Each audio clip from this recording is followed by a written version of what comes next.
Wendy Bell Radio is live. Hey, happy Monday. Hopefully, you guys all had a wonderful Mother's Day.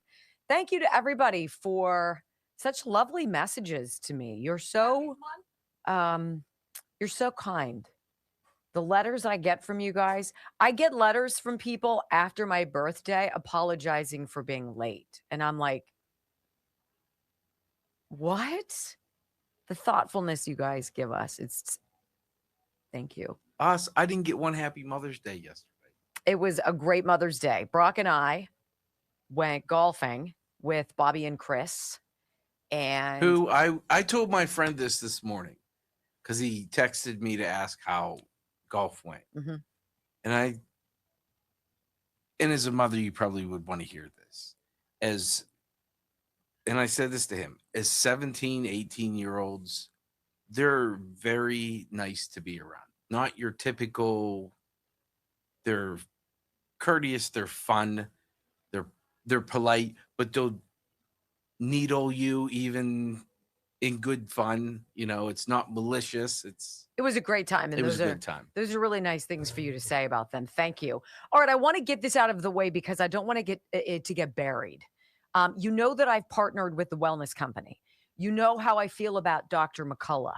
You know how he has been a truth teller since during COVID. I found him then, and we started really sharing with you what he was doing. He was one of the frontline truth tellers. I believe him. So when the wellness company sprang up because of him to get you the pharmaceuticals and other products that you need that you don't want big pharma touching. And then we talk about this parasite thing where we've known since the 1950s that using antiparasitics not only kills parasites, but it also seems to attack cancer cells.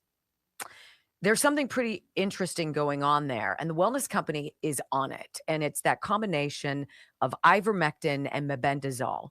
And they sell this in what is called their parasite cleanse. And they talk about the explosion of sushi. Sushi everywhere. People get a lot of parasites from raw fish. We have parasites in our body. It's good to cleanse them from your body. And this particular offering from the wellness company, twc.health/Wendy, use my name, Wendy, you're going to get 10% off plus free shipping.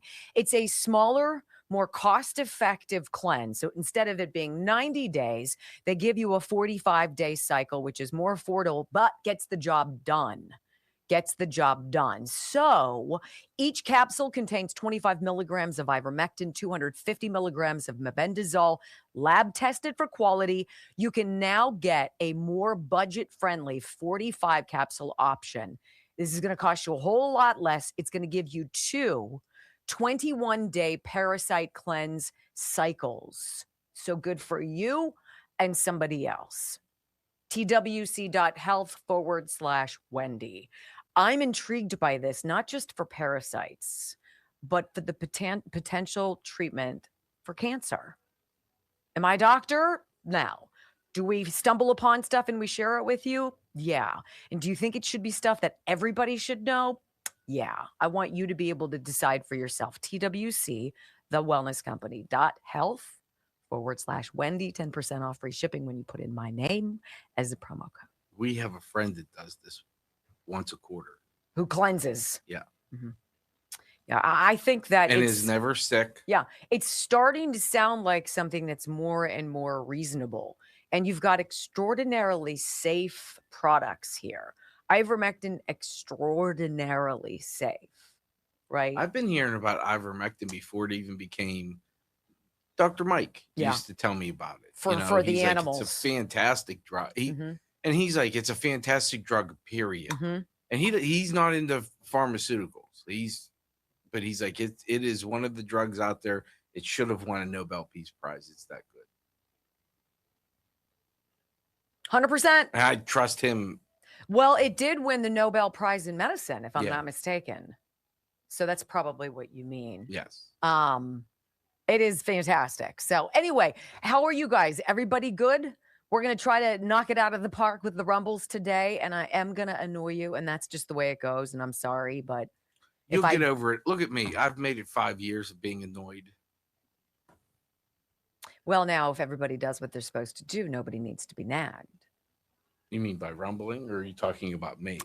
You apparently are very defensive today, so you interpret I was what not you being wish. defensive. I think you're being defensive. I'm not being defensive. You're being defensive. Look at you. Someone's pulling a Democrat. We're not going to steal the election. You're going to steal the election. It's so true. Brock and I were talking this morning, and he's like, it's so ridiculous what the Democrats say that the Republicans are doing because it's what they're doing.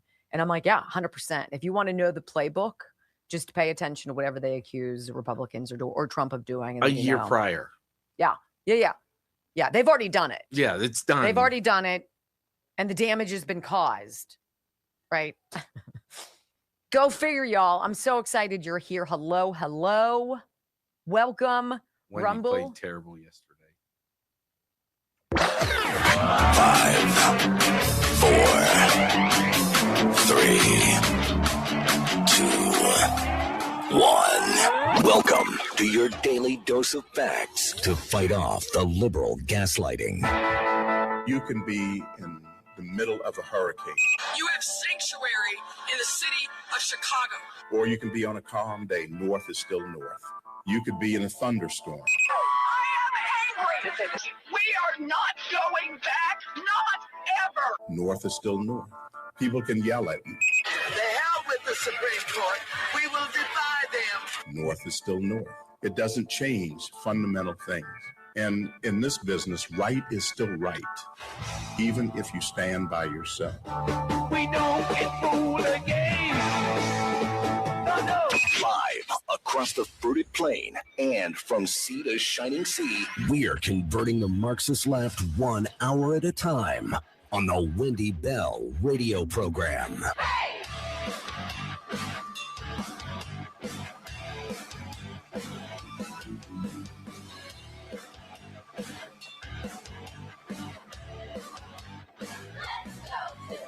Well, hello, America. Greetings to all of you and welcome home to the one spot you need to be for common sense conservatism. This is the Wendy Bell radio program. I'm Wendy. I'm delighted to be with you. We do this every single day, 3 hours a day, 5 days a week. And we believe firmly in giving you the information that we think is most relevant day by day and kind of giving you our perspective on it. But obviously, it's always up to you to decide. We give you every fact. We give you all of the sources so you can check us. And I think that's the only way we're going to actually change this country. But can you feel the vibration? Because I absolutely can. And whenever the Republican Party seems to be surging in any capacity, it always concerns me because Democrats grow desperate and dark and dirty. And they've warned they will stop at nothing. So what does that mean? Well, get a drink, hang out for a while, put up your feet, spend some time with us. Welcome home to the Wendy Bell Radio Network. I pledge allegiance to the flag of the United States of America and to the republic for which it stands, one nation, under God, indivisible, with liberty and justice for all. Amen. So I spent a good chunk of my Mother's Day mired in this ridiculous mandatory, required by law, like you've got to fill this out questionnaire from the Census Bureau. It wasn't just the Census Bureau, it's the Department of Commerce. So they send small business owners or what have you this, I don't even know what I would call it, besides an aggravating, confusing time suck that requires that I go back into the first quarter of last year and drum up all of this data that I somehow regurgitate back to the Commerce Department to be a part of this census that has something to do with economics and business and development. I have no idea what the hell I was asked or being asked to do. I did my best. And at the very end, it said, if necessary, jot down a thought or two you'd like us to know. I went haywire. I gloves off haywire. I'm like, this is so disappointing to get this from our government, to have to sit here and spend hours of time going over something that is a waste. What you are doing is fundamentally squashing the entrepreneurial spirit and bogging us down. Ladies and gentlemen, it took me 2.5 hours, okay? 2.5 hours. And I'm like, for what? What? To get audited or to do what exactly? There's no telling you what it's for. And I started chewing on my Mother's Day, ruminating over taxes. And I'm so tired of what we pay. I'm so tired of always them coming for more. Why does the government never say, you know, we're going to stop this? We're going to stop this program. We're going to stop this tax. We're going to end it because you guys deserve to keep more of your money. Do you think if this Trump administration, between now and the midterms, can come up with a way to not only what they've already done with the tax cuts, biggest in history, find a way to reduce your cost of the things that are out of control expensive right now?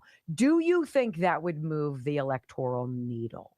I think so. And I think this president is poised to do something that could be giant. And it all has to do with the federal gas tax. We're going to talk about that actually after the first commercial break. But I want to tell you a little story. And I'm kind of scared about how to tell you this because it's history. And I have a brief knowledge of it, but I've spent the majority of this morning kind of poring over it. About an hour from Pittsburgh, where we are, east of Pittsburgh, is a town called Johnstown. And Johnstown, Pennsylvania is a beautiful and vibrant community. It's a conservative community. I like it, of course, very much. However, it sits in kind of a valley along the Little Conemaugh River. And if you know anything about Johnstown, historically back in 1889, there was a terrific flood. And the flood was caused, yes, by torrential rains, but it was also caused by a lot of other things, including a summer retreat about 15 miles up the river, where the Carnegies and the Fricks and the Mellons and that ilk of your industrial powerhouses would summer vacation, right? They had cottages there on this beautiful 500-acre man-made lake. But the dam of the lake was earthen. And you can imagine what happens over time when you don't have a dam to protect it.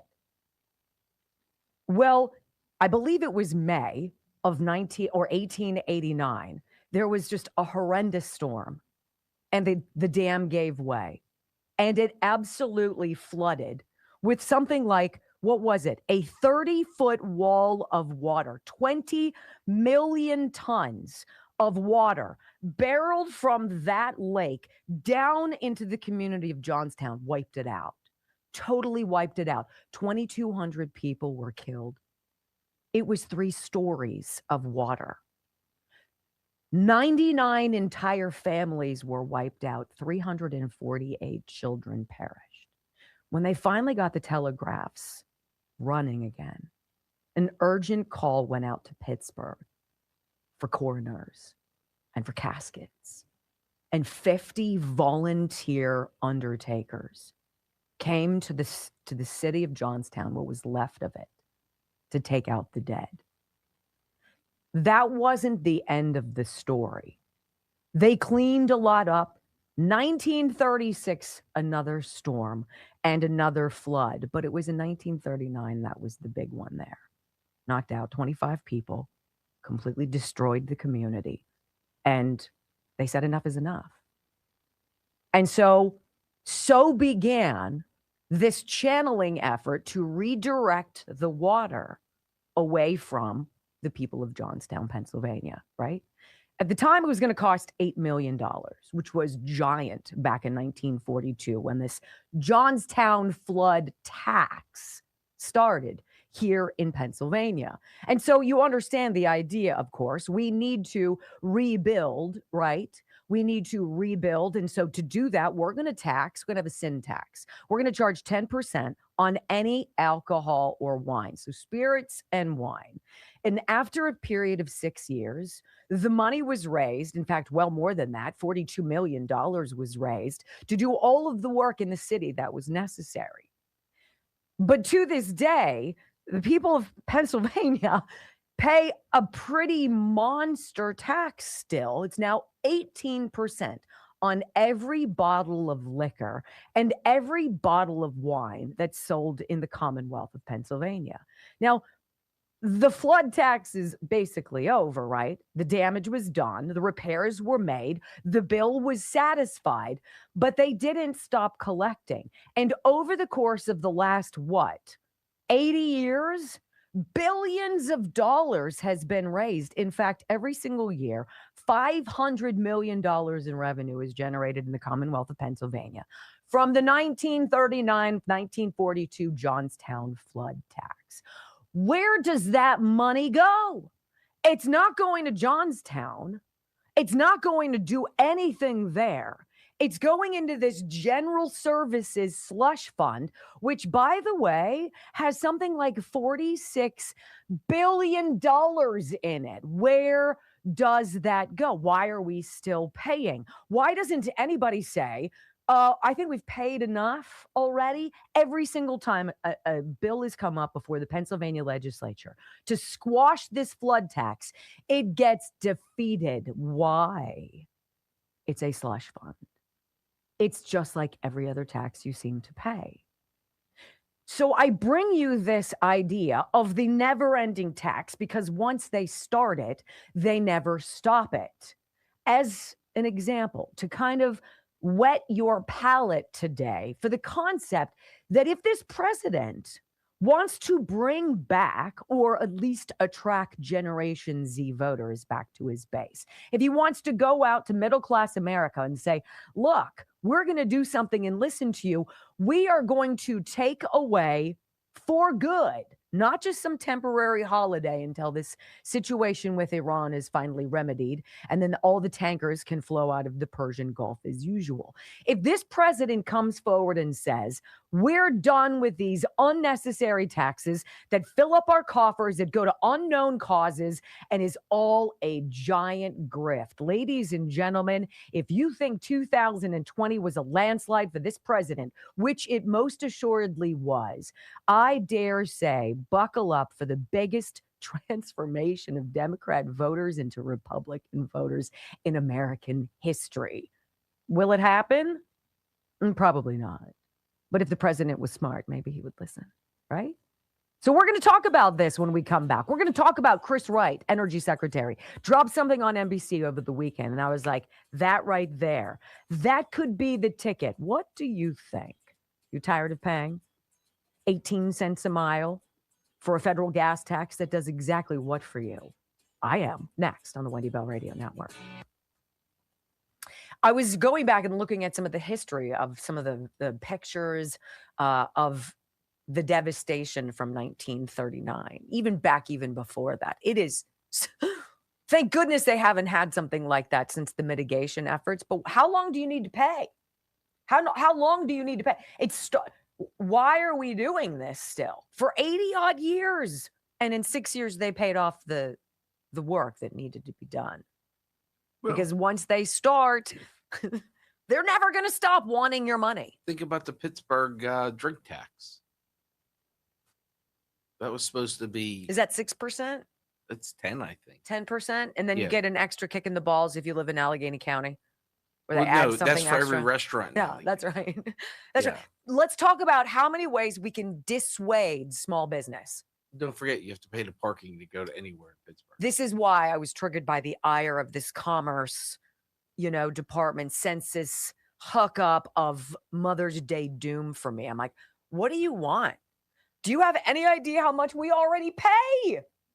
All right, I want to read you this. This is Tulip Blooms, guys. This is it. This is the day. Tulip Blooms, this is the end of their sale. So this is what they're having from May 8th through the 11th.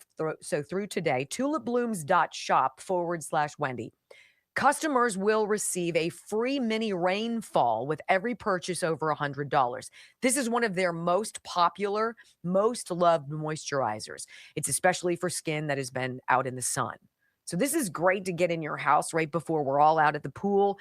It's after a long summer day, beautiful to rub onto your skin. They're going to give it to you free when you buy $100 or more worth of stuff at tulipblooms.shop. And I want to read you this. I just ordered some tulip blooms oil for my wife, Rosie, for Mother's Day a week ago, hoping to get it before Mother's Day. This is my friend, Mike from Tennessee. Mike, I hope she got it. I hope she got it for all of you. And I know hundreds and hundreds of you have gotten my favorite stuff, this velour massaging oil from tulipblooms.shop/Wendy. Everything on there is freaking insane. And the 10% discount just by dropping my name goes a long way. Tulipblooms.shop. Order today. Get your free rainfall moisturizer. You want to hear Wendy? You want to see Wendy get angry? Key federal taxes on services. Air transportation, 7.5%. Telecommunications, 3%. Fuel and gas. Send it to me. That. What's that? Send it to me. How much do you have to pay before you've paid your fair share? That's what I want to know. How much? How much do you have to pay? So I did probably a terrible job doing an abridged version of Johnstown and its flood problems, but it was the ultimate. Everybody rallied around it. Yes, we're going to do this. Yes, we're going to rebuild. And then it was like, okay, now what are we doing?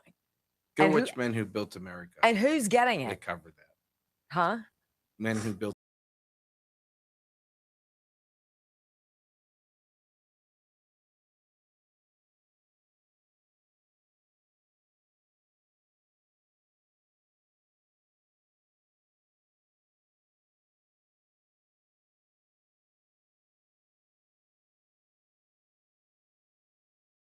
Your fair share. How many taxes on everything that you do, everywhere you go, everything you buy, every piece of enjoyment in your life? Somebody's got their hands in your pocket taking a cut. Why? And when is enough enough? Because if everybody out there on the left, and this seems to be one of the few talking points they have left of this war against Iran. And Trump is right. He just was in the Oval Office and he was talking to the media and he said, look, I've done the world a favor. We did the world a favor by taking out this terror regime. Is it pretty? Is it perfect? No. But we did what we have to do. And now it's the finite details. In the interim, we're all paying a hell of a lot for gas. And there's total gouging going on. Don't tell me there's not gouging. Don't tell me that there are people out there who would enjoy sticking it to this president. And by the way, much like the people in Pennsylvania who gouged for the Johnstown flood tax for 80 odd years, right? They're not going to stop.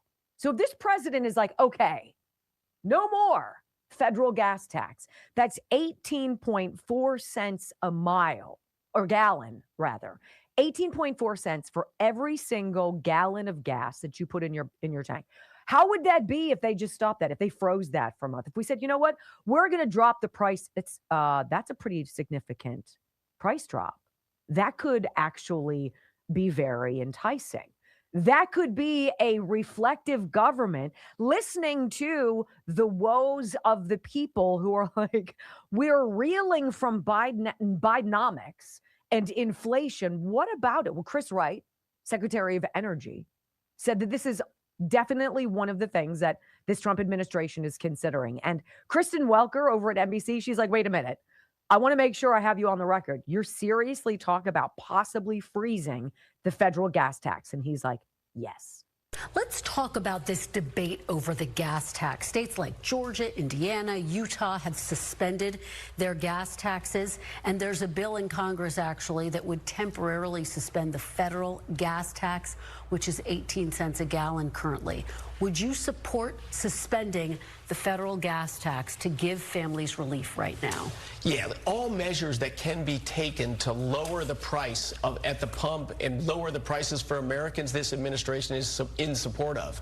We are constantly looking for different ideas. We've taken a number of actions, releasing oil from our strategic petroleum reserves, getting 30 other nations to do that in coordination with us. We revised the EPA regulations on summer gasoline blend to make it easier for American refineries to produce more gasoline. We've been in contact with all American refiners.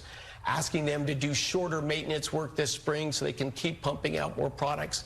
So we are working every day to offset this rise in prices because of a critical conflict in Iran, to drive prices down, and we're open to all such ideas. This is significant what you're saying. You're saying that President Trump would be open to suspending the federal gas tax? We're open to all ideas. Everything has trade-offs, all ideas to lower prices for American consumers and American businesses.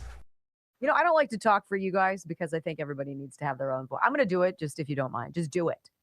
Just do it. Suspend it. Secretary Wright, suspend it. Okay, stop it. So I decided to look into this. So where do these gas taxes go? The federal gasoline tax has remained at 18.4 cents a gallon since 1993 and helps fund highway and infrastructure programs. Well, then why did they pass the $1.2 trillion Infrastructure Investment and Jobs Act of 2021 during Joe Biden? Like, why are all the roads in my city still crappy? And why do we have bridges that collapse even after federal highway programs, which primarily support roads and bridges, and they get about $350 billion of our money over about 3 fiscal years? How much more do you need? Why am I paying for the freaking Pennsylvania Turnpike? Why does it cost me $60 to take my family to freaking Gettysburg to learn about the war? And I still pay federal gas tax, and I pay what? State gas taxes. And so what's our state gas tax, Brock? You brought something up. What is it, like 80 cents? It's like 60 cents a gallon, like 58 cents a gallon. So why don't we discuss how much you guys pay? How about this? Pennsylvania per gallon, 58.7 cents a gallon of what we pay to fill up our cars in Pennsylvania is like the Johnstown flood tax. Well, we're just going to keep charging it for you, keep doing it for you. No discernible, results from that, but that's the 4th highest. Who's number 1? California. 71 cents for every gallon of gas goes to freaking taxes. Are you so tired? California. Who comes in next? Illinois, number 2, 66.4 cents a gallon for every gallon you put in your car or truck. Taxes, bye-bye. What are these programs doing? Do you want to know? You want to know what the federal gas tax program, or in Pennsylvania, rather, I should say, the General Services Fund, the Johnstown flood tax now, 80 years, 90 years after the flood, is going to education. 50% goes to education. How's that working for you? You got great students in Pennsylvania. We're knocking it out of the park with all of the literacy tests. Everybody's doing great. It's a failure. It is yet one more grift, one more spoke of grift on the wheel of suck. And I don't know about you guys. I'm tired of paying for it. Tired of paying for it. This president is tired of dickering with Iran, and he drops Benjamin Netanyahu and says, don't, and then says to Iran, yeah, I don't think so. Your plan stinks. And we've got all of the details. Our eyes are on this president and what's going to happen next with this war in the Middle East. We're going to solve this thing once and for all. Talk about it next on the Wendy Bell Radio Network. Brock, tell me when you're done with what you're doing. I need to know something. Huh? We're not consistent on when bumper music hits. So what is the time that I need? What's your firm out on my clock? What's your clock say right now? 29, 18, 19, 20, 21. Hold on 1 second. Tell me what it says in 10 seconds.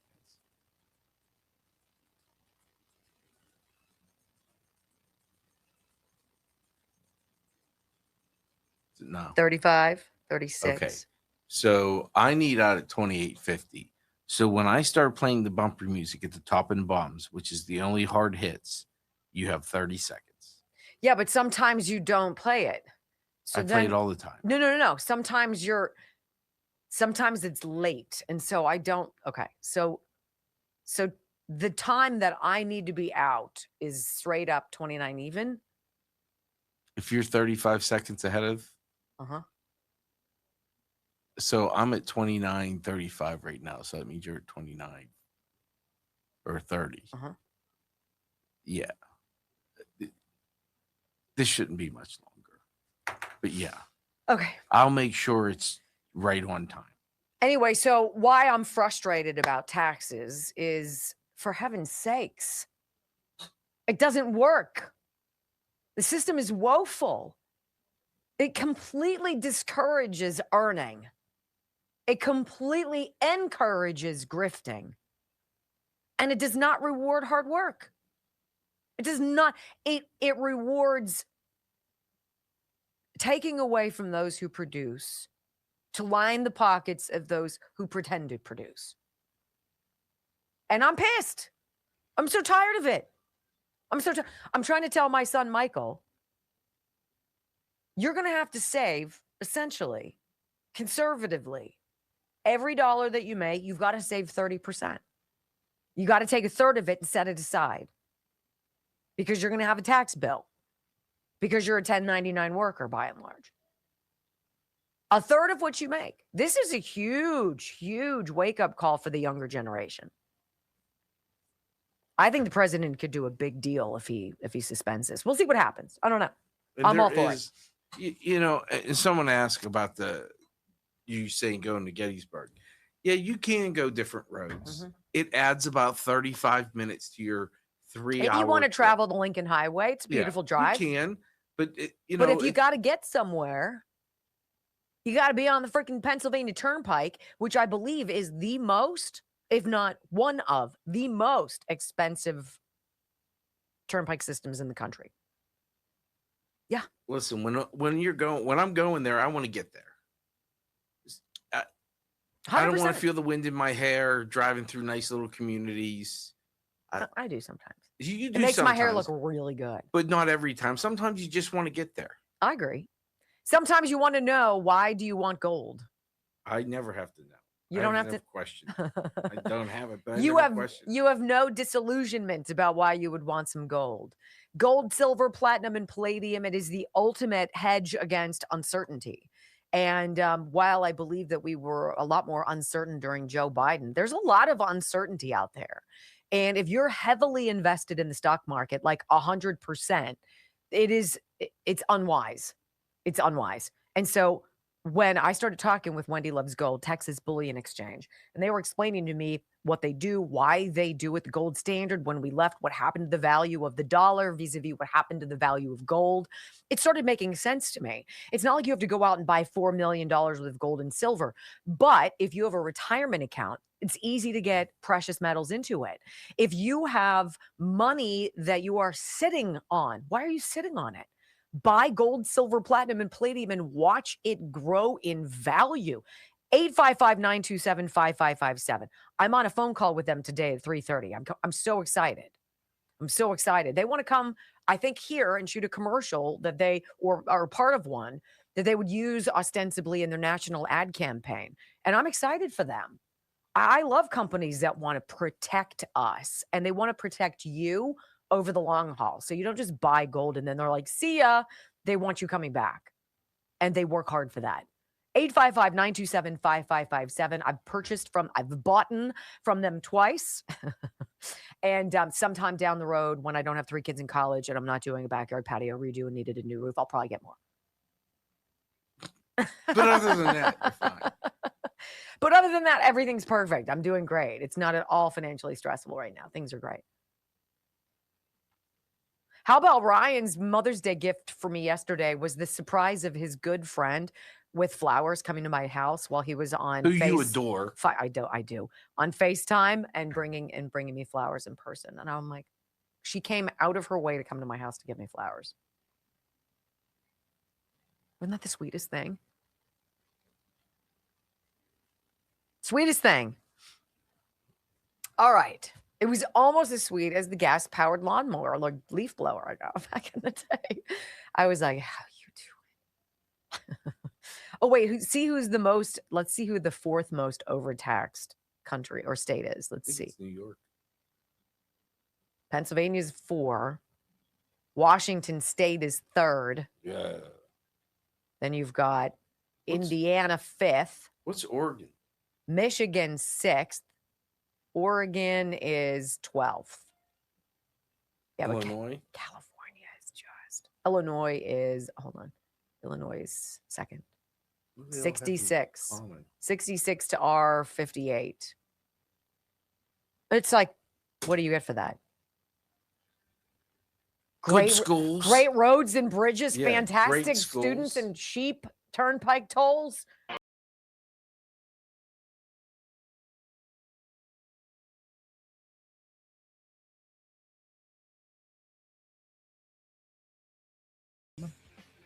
It's so interesting. Last week we were talking about this great unwinding of all of the suck from the Supreme Court, unwinding the racially based gerrymandering of the Democrat Party. And saying, you know what, you can't do that to benefit black people any more than you can do that to benefit white people. Knock it off, right? And so this great reset feels like it's happening. But before you get there, you've got to figure out what's going on with Iran. There's a new narrative. It's not necessarily new, but it's becoming a little bit hotter on the left. See, everything they've tried to throw at this president has not stuck to the cabinet. It's all flopped down on the ground, and they're like, dang it. And the one thing that they're really, really holding on to about this president is that Benjamin Netanyahu is controlling his every move. That Bibi, he's in his brain. He's in the Oval Office 12 times during Trump's first year in his second term. What's he doing? What are they doing? Why does he trust Bibi? And it's like, really? I don't really think that's what's going on. But they're desperate to create that storyline that Trump is going to do whatever Israel asks. Okay. So according to Breitbart, here's where we are on this Monday with the situation with Iran. One, there's no negotiating with crazy people. And the people in charge of Iran are crazy people.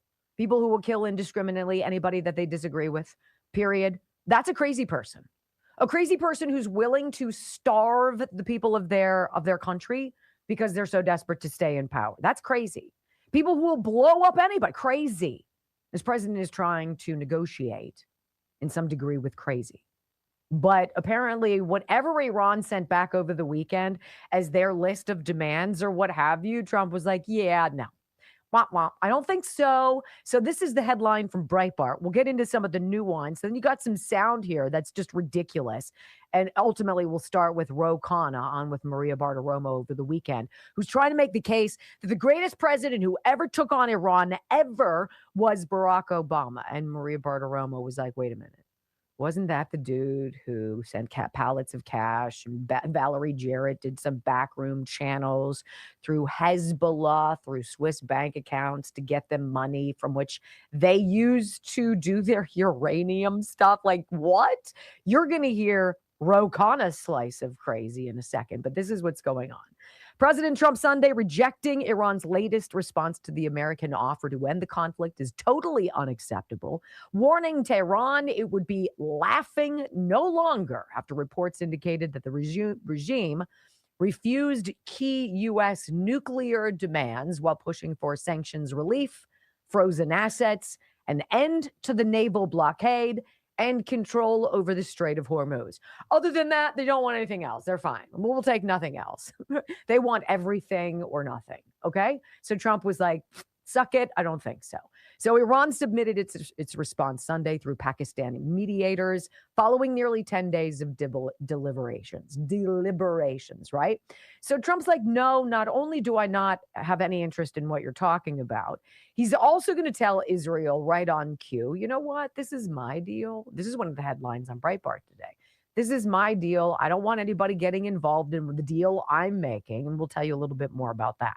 But I want you to hear Maria Bartiromo, who drives me nutty, but does a very, very good job here, talking to California Representative Ro Khanna, setting the table for this latest Democrat talking point that Israel is telling President Trump what to do. Here's the exchange. Are you suggesting that Obama's leadership on Iran was better? Because under President Obama, there were 14 wire transfers to a... Hold on. There were 14 wire transfers to a Swiss account linked to Hezbollah between 2014 and 2016. That was a total of $1.7 billion. The same $1.7 billion he told Congress was frozen Iranian assets. Now, there was a back channel to Tehran through Valerie Jarrett, active for 2012 to 2024. This was after he left office. So, you know, it was almost like a shadow government. He also sent pellets of cash in a plane to Iran. Now, why would you send money to Iran knowing that they are building a nuclear weapon and they are the leading sponsor of terrorism? Barack Obama was a great statesman who left America much safer. I wouldn't put Donald Trump in the same paragraph. The reality is when President Obama left, because of the great efforts of people like Valerie Jarrett, we had 97% of the enriched uranium out. The reality is we didn't have 13 American service members dead. The reality is we never had gas go up from $2.30 to $4. The reality is we did not give China more role in the region. Let me finish, Maria. I'll let you finish. Okay, we didn't give China more role in the region. We did not give the IRGC a more hardline regime in there. You know why? Because Obama actually did his homework. He actually tried to engage in statesmanship. He got China, Russia, the entire European allies on board with getting Iran on a path to not having a nuclear weapon. All Trump did is listen to Netanyahu. That's his entire foreign policy. And you know what? I resent the fact that Israel is going to tell the United States what to do. The American president should call the shots in this country. There you go. That's what they're going with, okay? You heard it. The very end of that exchange. Now, Maria Bartiromo does a brilliant job of going through historically what Obama and his cohorts did. They didn't try to dismantle Iran's nuclear ambitions. They emboldened them. And they emboldened the entire hierarchy of Hamas, Hezbollah, all of the terrorist cells, all through his presidency. So for Ro Khanna to sit there and be like, Barack Obama was the greatest statesman this world has ever known. And then he's like, and by the way, Israel shouldn't be telling Trump what to do.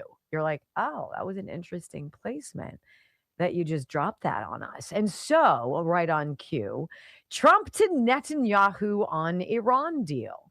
Israel is a great ally, he said. But deal is my business and not anyone else's. This is the story. President Trump reportedly told Israeli Prime Minister Benjamin Netanyahu that the negotiations between the United States and Iran to end the ongoing conflict are Trump's business and not anyone else's. In a post on X, Barak Ravid, who is a global affairs correspondent for Axios, take that for what it's worth, shared that he had a phone conversation with the president in which Trump said he did not like the response from Iran regarding a draft agreement to end the war, and also reportedly shared with Ravid that he had, quote, a nice conversation with Netanyahu, quote. President Trump told me that he spoke with Prime Minister Benjamin Netanyahu this evening and discussed the Iranian response with him, Ravid wrote. However, he emphasized that it was a brief part of their conversation. It was a very nice conversation. We have a good relationship, but this is my business, not anyone else's, he said in reference to the negotiations with Iran. And in a post on Truth, Trump also shared the response from Iran's so-called representatives was totally unacceptable. Okay, so this is the story that they're putting out there. You've got this president who needs Netanyahu to guide him, right? And what a shame trying to tap into all the people out there who either don't like Jews, don't like Israel, don't like anything that they do. And Trump's like, yeah, I don't think so. Now, here's the difference, though. You don't have to like or even trust Israel to understand what this president is doing, right? And this is historical through time. Go back to the world wars. Countries form alliances, albeit temporary, when they need to work together, even if they're on opposite worlds, to defeat a common enemy. And this is a very interesting take from the Deepfake Quotes Anonymous X account. And that's what it is. He's like, this is the difference between playing chess and playing checkers in global politics. Nations don't operate out of friendship to one another.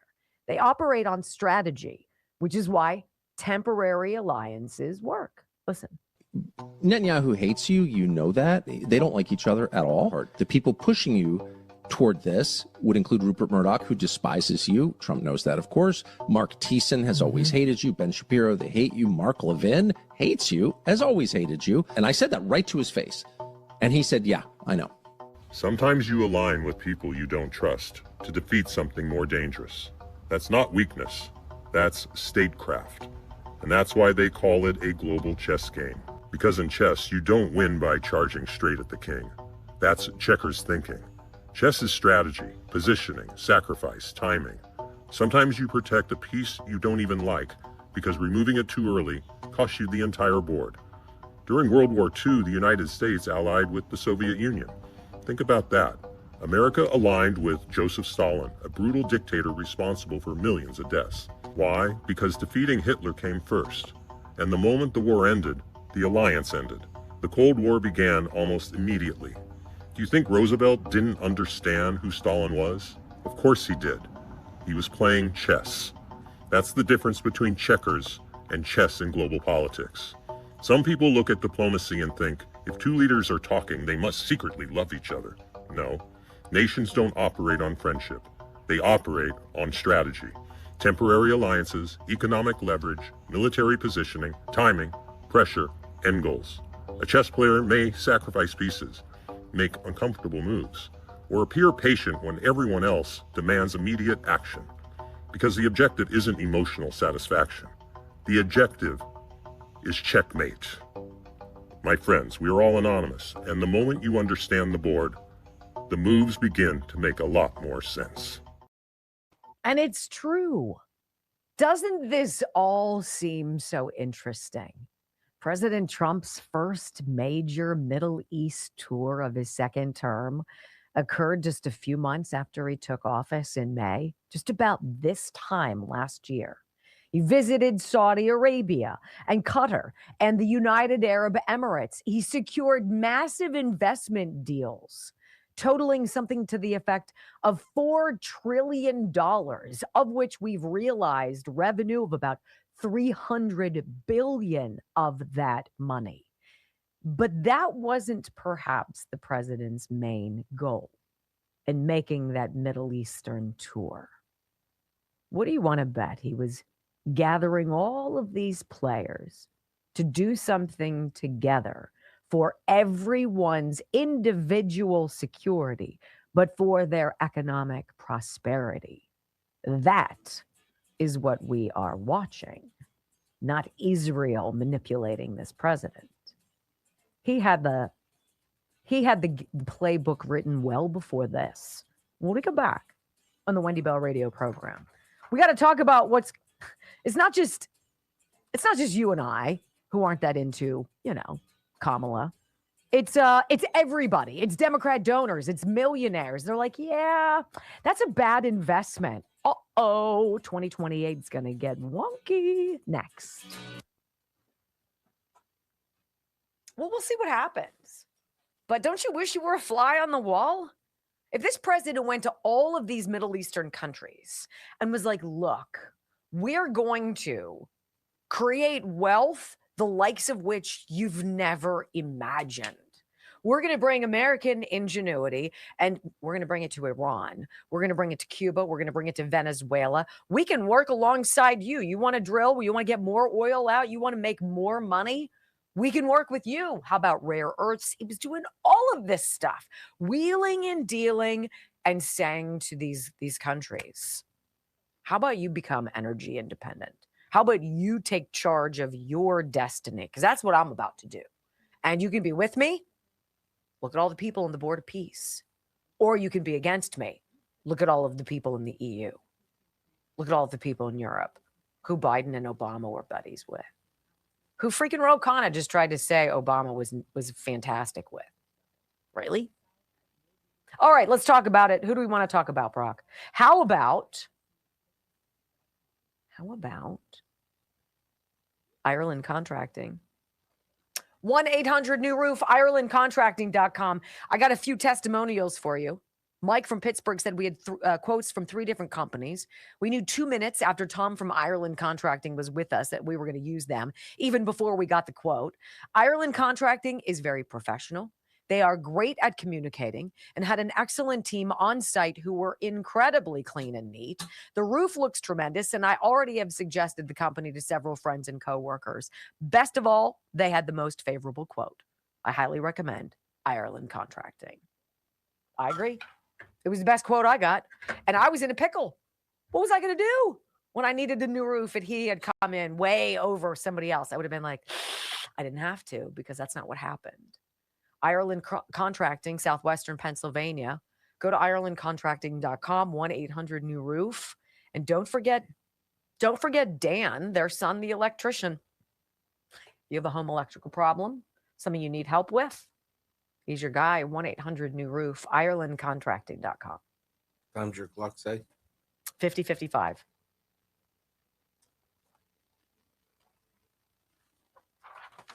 So when your clock hits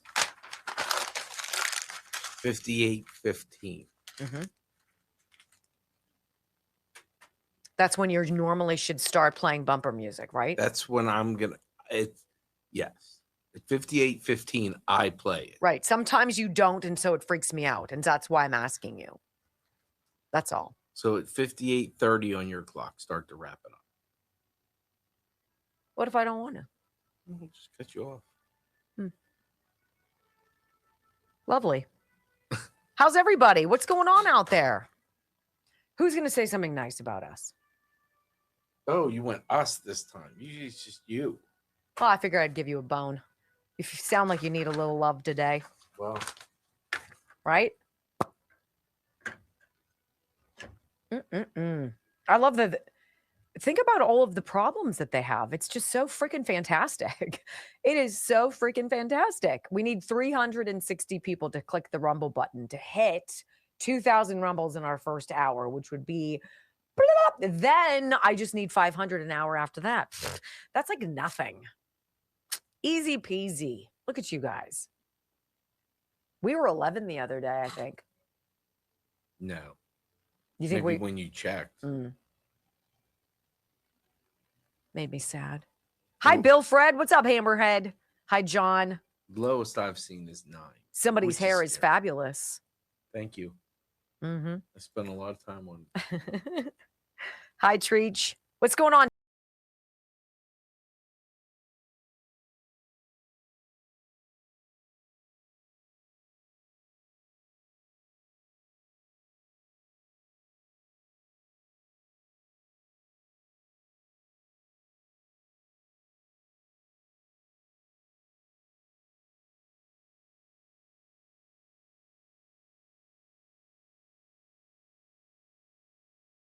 Next big thing. Yeah, I don't either. And which is why it was so ridiculous that she had any kind of a political trajectory whatsoever. What? I need a black woman stat? Okay, Jim Clyburn, I'll get it for you. That was Joe Biden, or whomever was the puppeteer behind Joe Biden, making a deal with James Clyburn. In South Carolina, look, if you give me black voters in the South, I'll give you a first black female Supreme Court justice and I'll make one my VP. And he was like, done. How's that working for us? Ketanji Brown Jackson is disappointing at best, and Kamala Harris is an idiot. I'm sorry. I don't see anything that's even remotely redeemable about her. And that really has nothing to do with anything other than she's not redeemable. Period. It's not because of her gender. It's not because of her race, but they tried to anoint her the next shiny metal object, and there ain't no way.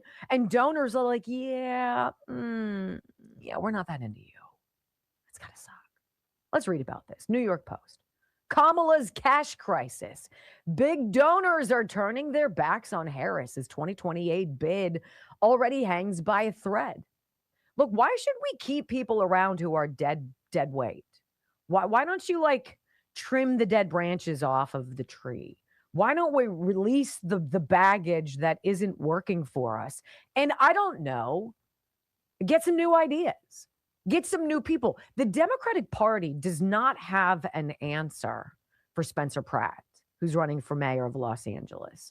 Guy who's using social media, using artificial intelligence, using just telling the truth and doing his research and uncovering the most egregious mess for California. They don't have an answer. It sure as hell isn't Kamala Harris.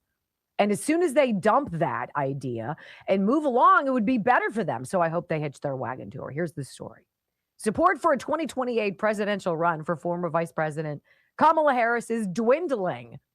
Did it ever start with like a Blair? Or people are like, I need Kamala. No, they're like, hell, who's that again? Who didn't do a single interview, who had to pay people and blew through $1.4 billion and bankrupted the DNC? Who? Political allies and former aides have all shied away from a full-throated endorsement of the failed 2020. Who would endorse her? What has she done?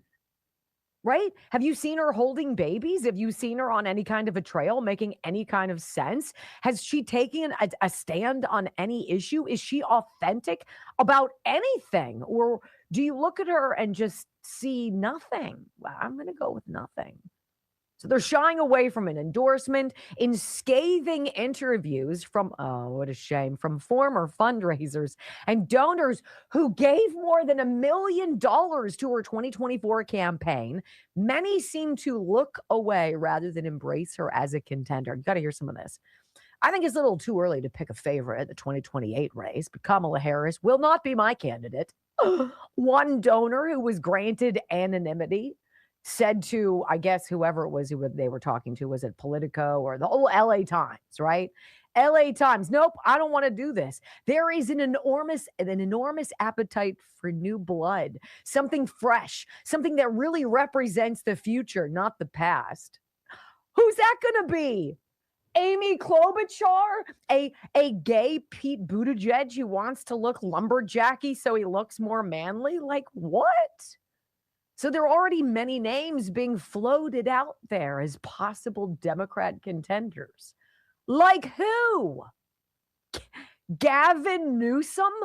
Gavin Diaper Newsom? Oh gosh, we've got to talk about that story. You've heard about the most recent boondoggle using babies, newborn babies, as some grift in California now to give everybody free diapers, except the diapers cost 8 times more than what you would pay if you actually went and bought them yourself. There's that. Kamala Harris. Who else? Pete Buttigieg. Who else? They have nobody. Can you feel the vibration? Because I can. I can feel it. It's starting across the South, unwinding the garbage of racial gerrymandering. I can feel it. Generation Z is waking up and they're watching what this president is doing, possibly thinking about coming back into the tent. You have black voters increasingly. You guys, if 16% of black voters voted for President Trump in 2024, what do you think is going to happen in 2026? How many are going to come out to rally around the golden age versus more taxes, more excuses, and more failure? Well, it's a perfect question because it takes us to California, where Spencer Pratt is the Republican, non-political, though Republican mayoral candidate. He's like, hey, I'm your guy because everybody else is going to continue failing you. Hey, LA, what do you have to lose? Where have we heard that before? Next on the Wendy Bell Radio Network.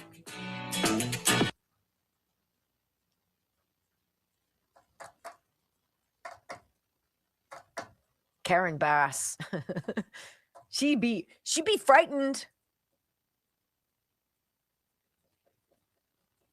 I love the best video is the one where he showed his camper, his new house, his house where he and his 2 kids live and his wife. And chronicle, this is where these other people live whose homes weren't burned down. And so he sent it out, tweeted it out, and just the line on it was, they not be like us. And it's like, yeah. And we're going to use terrible grammar so everybody in the spectrum can be like, yeah, I know that. Let's talk about bloodflow7.com/Wendy. Bloodflow7.com, it's nitric oxide. That's the secret sauce. But what really happens is nitric oxide does something for your blood vessels and your arteries. It relaxes them. And so more blood can flow through. And my husband, who's an interventional cardiologist, he was on call over the weekend and he got called in to do a STEMI, they call it. It's ST elevation myocardial infarction, which is a heart attack. And so he goes in while somebody's in the throes of having one of these, having a heart attack. And he goes commonly through the radial artery, which is extraordinarily tricky. And he winds a wire up into their heart and finds the blockage and then deploys a stent, which goes, which does what Blood Flow 7 does. It just does it mechanically when there's a blockage. And by opening that up, it releases the plaque that's blocking it. And then the blood flow is resumed. And patients on the table can, in the moment, be like, oh, dear God, I feel so much better. That's this, just without the stent, right? Bloodflow7.com/Wendy. The blood flow change to your life is undeniable. You feel more energy. You feel younger. You feel more focused. You feel stronger. You feel like you can walk longer, that you can take on challenges that you're like, probably too old to do that. And you're like, well, I'm not. Bloodflow7.com/Wendy. 30% off. It's what, $1 a day? If it's less than $1 a day. I will never stop it. That's how serious I am about bloodflow7.com. There you go. You got a little show and tell then. Little, imagine if you will, you're having a heart attack. I can't imagine that. Like, I'm worried about stupid stuff. And Joe's opening up blood vessels, arteries. Okay. How's everybody? Do we hit our goal? No. Come on. Come on, man. 190 to go, 4,700 here. Thank you for being here. Who tuned in to Weekends with Wendy? I personally was fabulous. So if you haven't watched, 147 comments. What would you like our next Weekend with Wendy to be? If you could discuss something, anything that you could today, what would it be? Share that with me in the comment section on the page. Not on the Rumble side, but on the comment side, because I'm going to point whore. But I want to know what you guys would want to know. What would you want to talk about? What's got your goad? Let's see.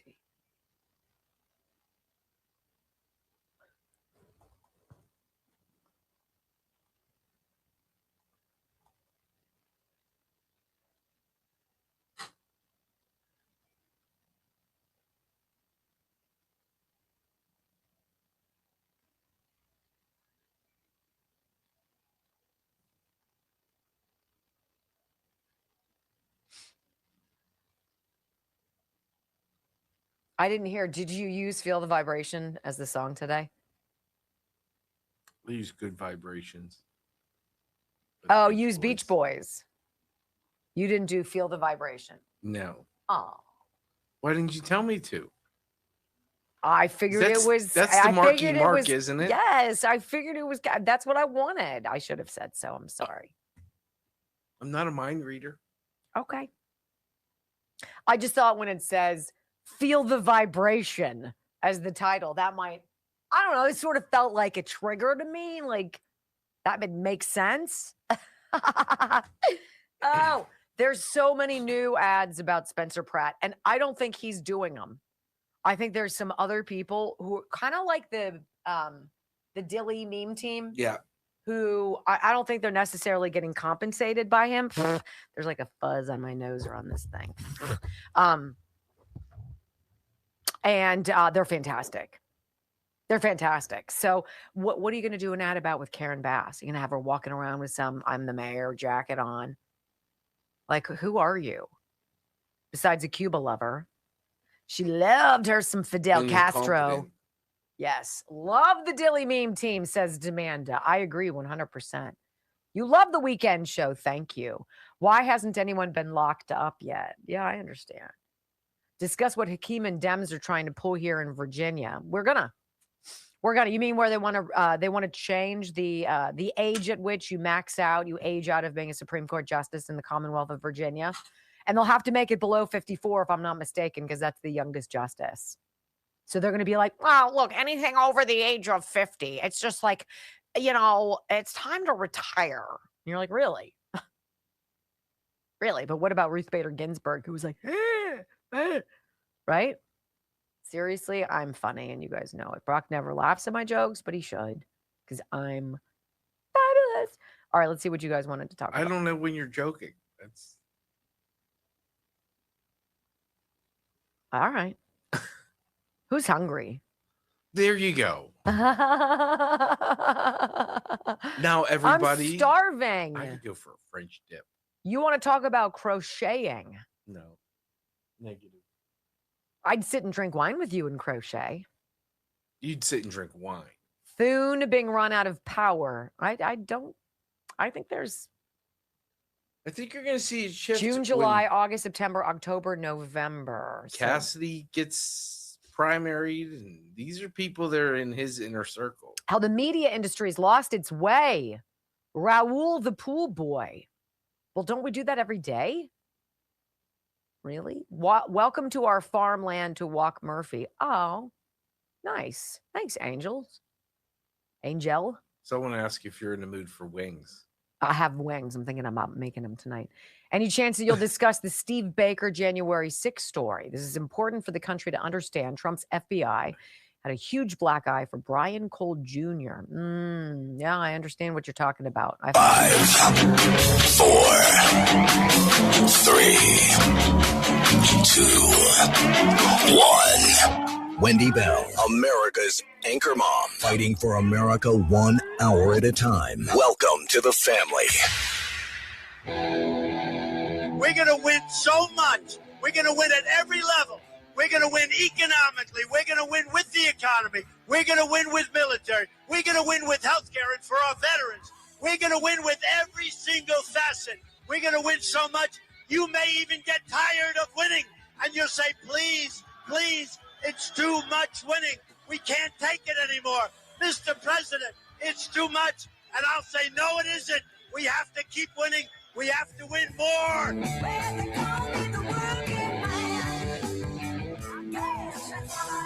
We're going to win more.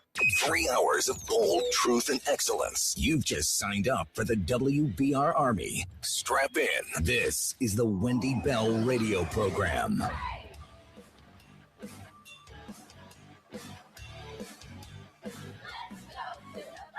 All right, hour number 2 of the Wendy Bell radio program is on the clock. Look, if you are listening from Los Angeles, California, or around there, you've been through a lot. You've been through a lot. You've been beaten and abused and lied to and deceived and stolen from for far too long.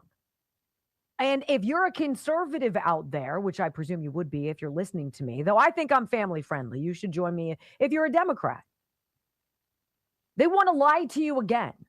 Karen Bass believes that she has what it takes. It doesn't even matter if she has what it takes, that the machine has what it takes to protect her.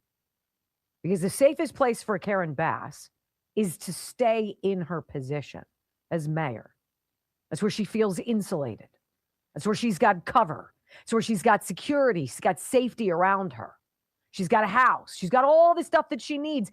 And she remains insulated from any kind of culpability for her fecklessly poor decision-making. I mean, to bounce to Ghana for whatever the hell reason is as bad before a horrendous hurricane, style inferno as it is to go to Cuba 20 times in the 80s and to go visit Fidel Castro and to swoon over communism, right? And to call him like El Jefe, the most important commander-in-chief in history, she thought. What? Spencer Pratt's all over this. This guy is the ultimate nightmare to the Democrat machine. He's the Donald Trump, essentially, of LA. Spencer Pratt didn't grow up any more than Donald Trump did, wanting to be mayor. He didn't be like, he wasn't like, oh, I can't wait to go and get paid garbage and go work my ears off for, a pittance. But he found himself in a position. His house burned down. His parents' house burned down. He lost everything he had. I had to watch his wife, Heidi, and their young sons, who are darling, lose it all.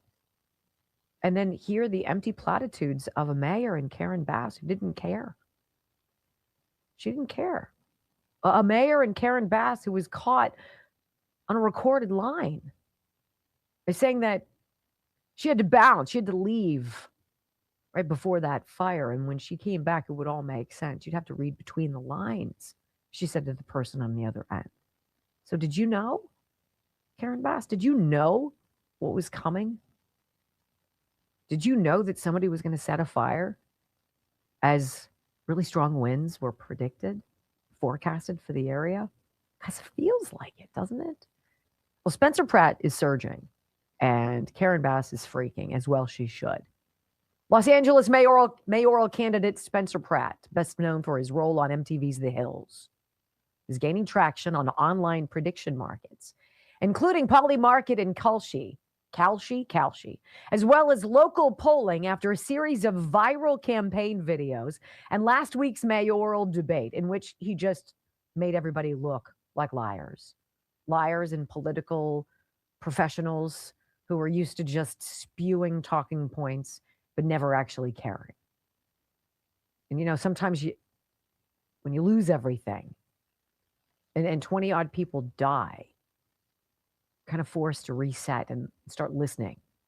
Pratt's campaign has released hard-hitting viral ads that have spread across social media like wildfire. His election odds are rising as voters realize that the far-left incumbent, Mayor Karen Bass, and socialist council member Nithya Raman have transformed one of America's top cities into a cesspool of crime and chaos and drugs and out-of-control taxes. And by the way, an abject lack of responsibility. Wouldn't it be refreshing for somebody to be like, you know what? This is on me. It's my fault. See, Karen Bass tries sort of to do that as she realizes that she's getting her butt handed to her. And she actually says something. But first, I want you to hear the communist ad. I want you to hear this is what Spencer Pratt's putting out. He's calling out Karen Bass's affinity for communism. And there's actually a really great blurb here from a former political candidate I'm going to play for you too. But Pratt refers to Karen Bass as Karen Basura. Basura in Spanish is trash. So he's basically calling Karen Basura means trashy Karen. And he puts out this ad, and this for the Hispanics all over LA, of which there are so many. And he resonates. He knocks it out of the park with his communism ad. Listen to this. Karen Basura is a communist.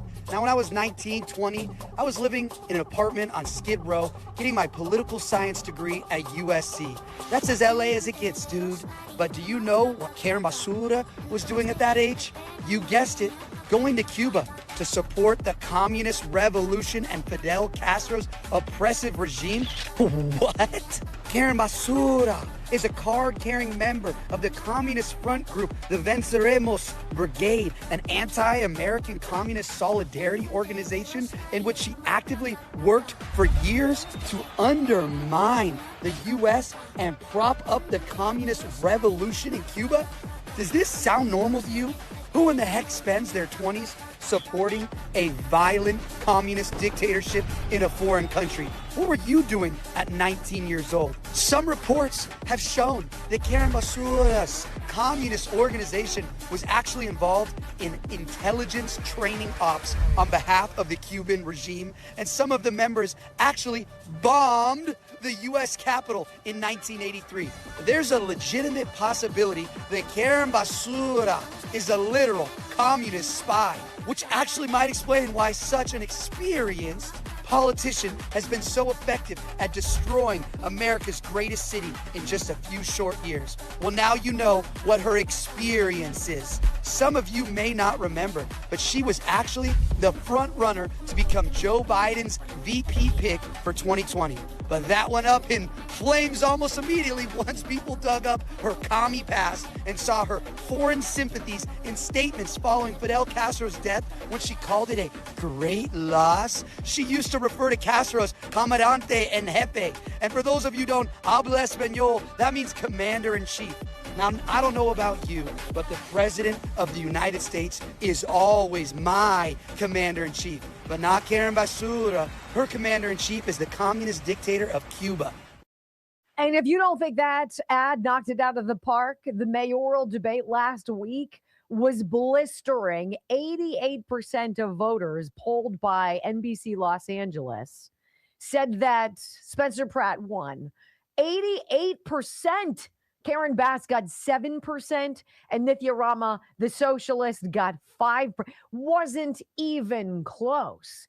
And when you go back and you have an honest conversation about this Venceremos Brigade and Karen Bass's affinity for Cuba and communism, well, it would make sense that this gentleman named Errol Weber, who ran against Katie Porter back in 2022, would put out this video saying, you know what, the Venceremos Brigade was a group founded by Fidel Castro to radicalize Americans, i.e. Karen Bass, so that they would spread communism across the United States. Let me introduce you to Karen Bass.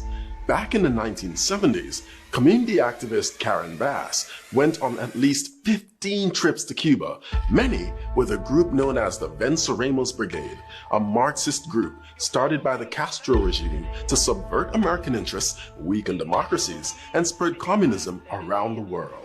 Founded in 1969, the Venceremos Brigade organized trips to Cuba every year for half a century. They attracted the most radicalized and delusional segments of the American left, including overtly Maoist and pro-Soviet communist groups. In fact, a Los Angeles police investigator who infiltrated the group testified to Congress saying that to be a member of the brigade, you had to be confirmed as a Marxist-Leninist, as a brigadista, and then moving up the ranks to organizer for the Venceremos Brigade. Karen Bass visited Cuba every 6 months. Their mission? To radicalize young, impressionable American leftists in terrorist tactics and guerrilla warfare. Members of the Venceremos Brigade were even taught how to make bombs. Karen Bass admits, on her many pilgrimages to Cuba, she went to see Fidel Castro speak several times, even calling him charismatic. And upon his death, praised him, saying, "The passing of Commandant en Jefe is a great loss to the people of Cuba," even though the people of Cuba see him as a dictator who impoverished their island.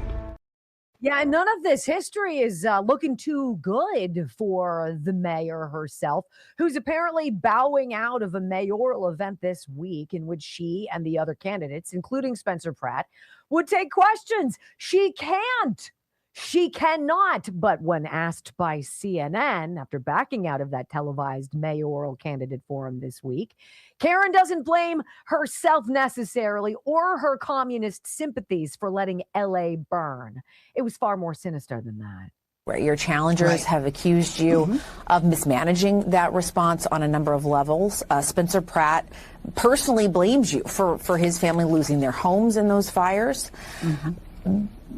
Are you responsible for what happened there and the mismanagement that did occur in those fires and the response to them? Let me just say that as the mayor of the city, the buck stops with me. That is very, very clear. What was true of our city, but not just our city, our region, our county, was that we were not prepared because let me just tell you, with climate change, we are experiencing climate events that Los Angeles is not prepared for. And Karen Bass's climate change arsonist is named Jonathan Rinderknecht, for those paying attention. It's not climate change, Karen.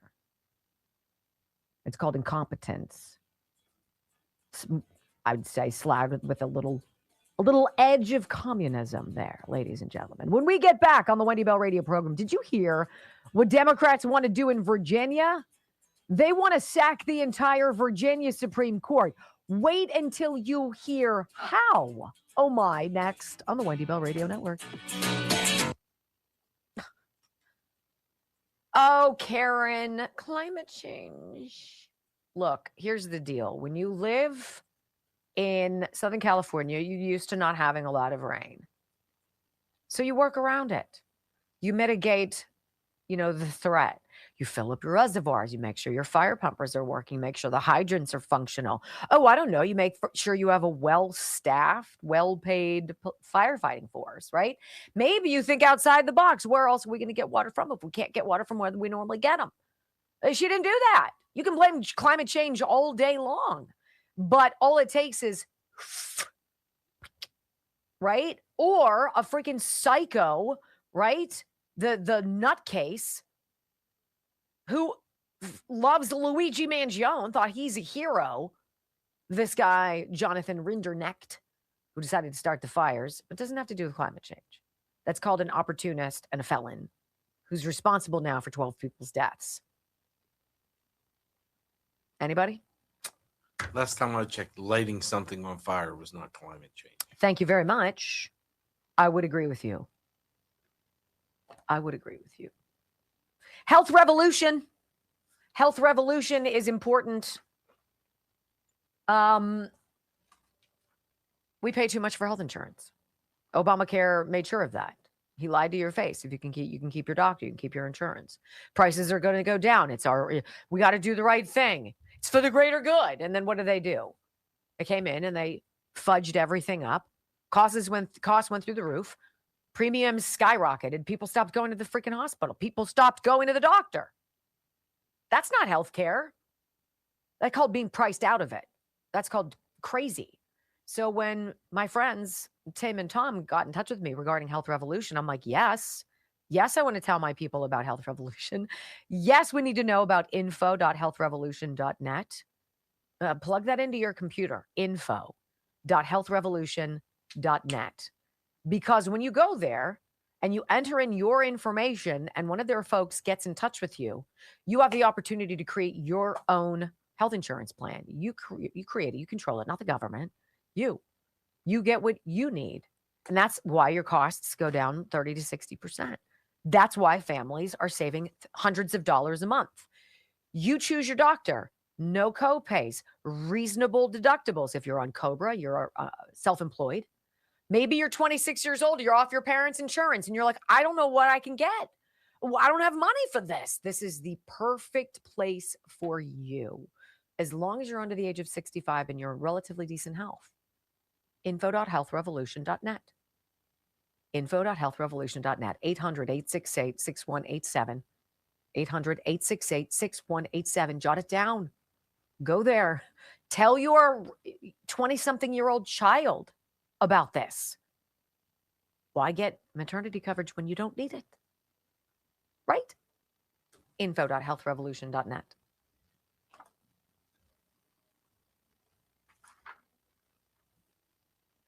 Karen Bass blaming climate change. And then her saying, well, the buck stops with me. Well, what does that mean? You saying that doesn't mean you pay any kind of a price. You didn't lose anything. Everybody else did. You didn't lose anybody. They did. You didn't lose your home. They did. So how does the buck stop with you? That's lip service. That's all you're good at. And you're not even good at that. 8%. 8%. LA Times, liberal. 8%, said Karen Bass won that mayoral debate. Because they're like. Because they watched.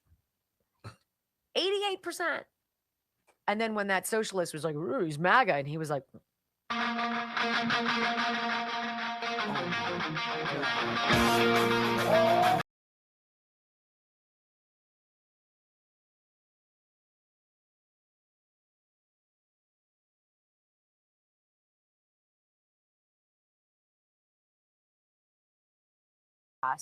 Says the buck stops with her.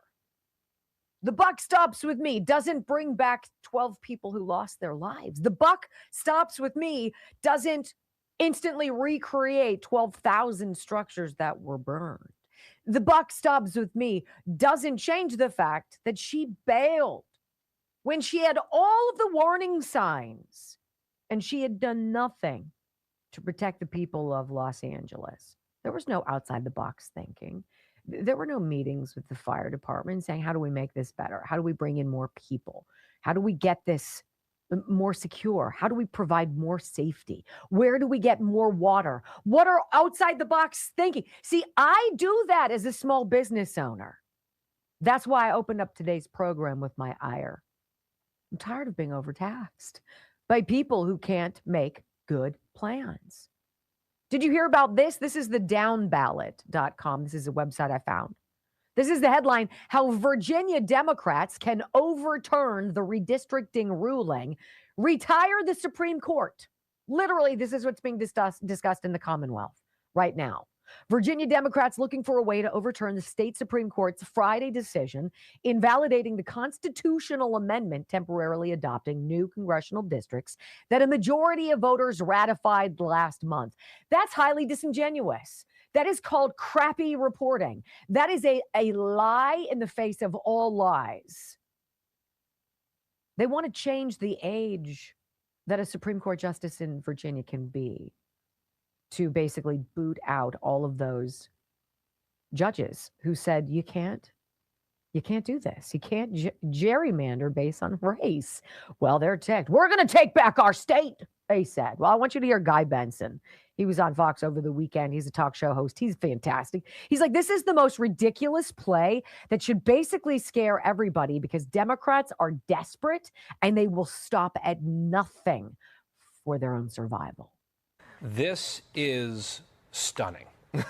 So the Virginia Democrats just conducted an unconstitutional power grab, trying to change the state constitution via referendum, and they did it through an illegal process. The state Supreme Court actually said you can remedy the process by doing it legally next time. Here's how you do that.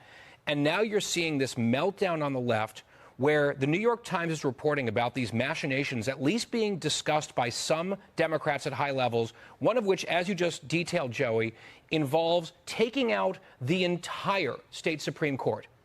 Just basically going back retroactively and saying, oh, you're all too old. The new cutoff is 54. You're all ineligible to be justices, so you're out. Filling 7 seats with their own hacks and doing it again. That is banana republic, like total institution destroying madness. Then the backup plan that they're talking about doing, apparently, is to invalidate the 2020 constitutional amendment that was overwhelmingly supported by Virginians, that created the independent redistricting process that has actually brought about a fair map. And then the legislature would say, okay, that one doesn't count anymore. Now we'll draw these new districts. It's wild. I think there are some Democrats tapping the brakes on it, which they should be. If they seriously consider either of these things, it is seismic and like a red flag moment for the democracy that they pretend to care about. Don't do that. They want to act like kings. Isn't that so funny? Trump's the king, but they're the ones who are waving the magic wand. So current law sets the mandatory retirement age in Virginia at 73. And the downballot.com article I'm reading says this number is arbitrary. States around the country with similar laws mandate retirement across a wide range of ages. Virginia's lawmakers can simply lower theirs. So one more time, do an illegal practice, right? Go about something to a desired end, break all the laws to do it. Make it 54 for Supreme Court justices. The age of the youngest justice in Virginia, Stephen McCullough, who joined the majority opinion, make it take effect immediately. This is the banana republic crap that is so frightening. This is why a communist sympathizer in Karen Bass, who's repeatedly made trips to Cuba to bring back all of the wonderful benefits of communism, this is why these are serious conversations that don't get brushed underneath the rug anymore. There are consequences. And in LA, it's 12 deaths and 12,000 homes. When we come back, The GOP is riding high on a deep South red state redistricting bloodbath. Get your bread. Next. I got some gravy. It's true. We're going to do whatever we need to do, trample the Constitution, break the law, whatever. We'll stop at nothing. Hakeem Jeffries told you that. This means war. Really? Because you didn't win? Because you didn't get your way? Kind of gross, don't you think? I think. Ghost bed. I want to tell you guys about Ghost Bed, my ghost bed.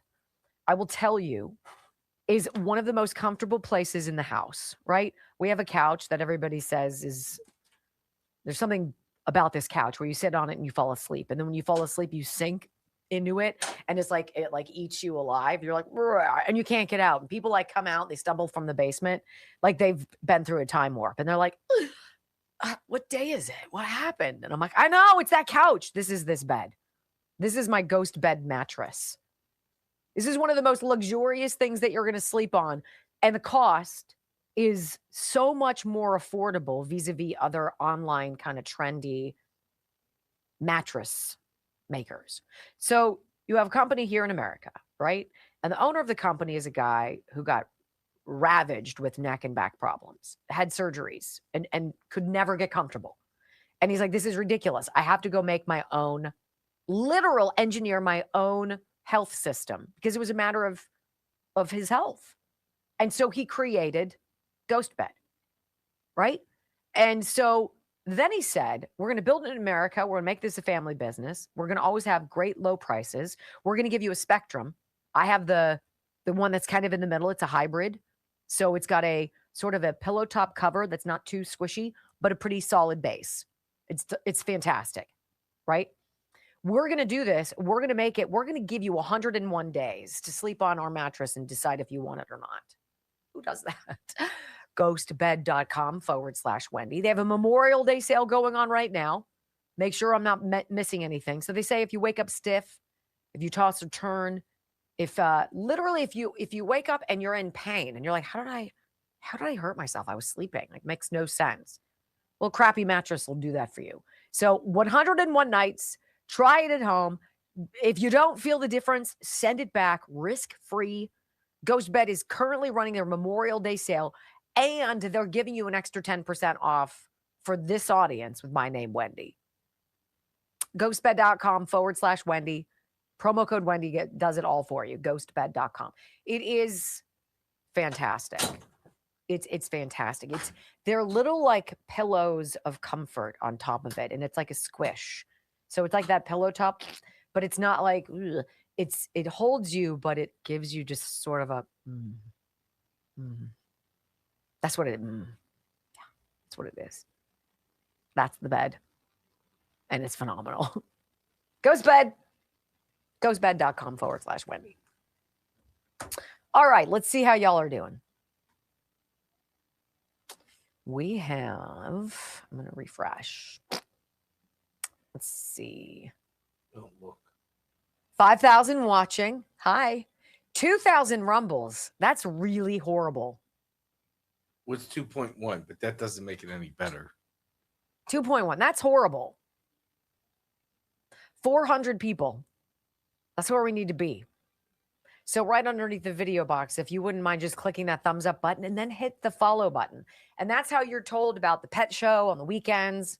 That's how you know about Weekends with Wendy when we're going to go on 7 a.m. bright and early on Sunday mornings. Go down some rabbit holes. That's what we do. Oh, did she? Was it that? Yeah. Oh, I did look at the picture. Oh, I didn't open up the picture. I'm sorry. Let's see. Good question, Demanda. Why wouldn't you rumble? If you're here, why wouldn't you rumble?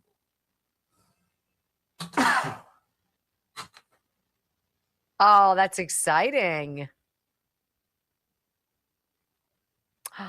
That's so nice. Tom is a good man, despite what people say. Just joking, Tom. Just joking. What's Tom's middle name? I forget what yours is. Lee, right? What's that? Lee? Yeah. I forget. What is yours again? Mine? Uh-huh. William. William. Who was William in your family? My mother's father. Mother's father. What's Tom's middle name? Joseph. Joseph. And for whom? My father, he's a junior, but my dad's father. Okay. I like it. I'm surprised he was never called TJ. I'll support Wendy when she supports our U.S. Coast Guard. You don't? How don't I support them, Captain Hillman? Hi, T. Brooks, $123, $10. Why do you only wear the tiaras on Sundays? Makes it special. Because it looks really weird. Listen, it's a special half an hour for you. process every morning to tame that. If we put a what? Am I lying? It's not a half-hour process. 5,000 Well, you'll on do the it, nose. and then you're like, "Ugh," and then you take it all out, and then you go, and then you start twisting and pulling and pinning. Yes, that's true. For a second time.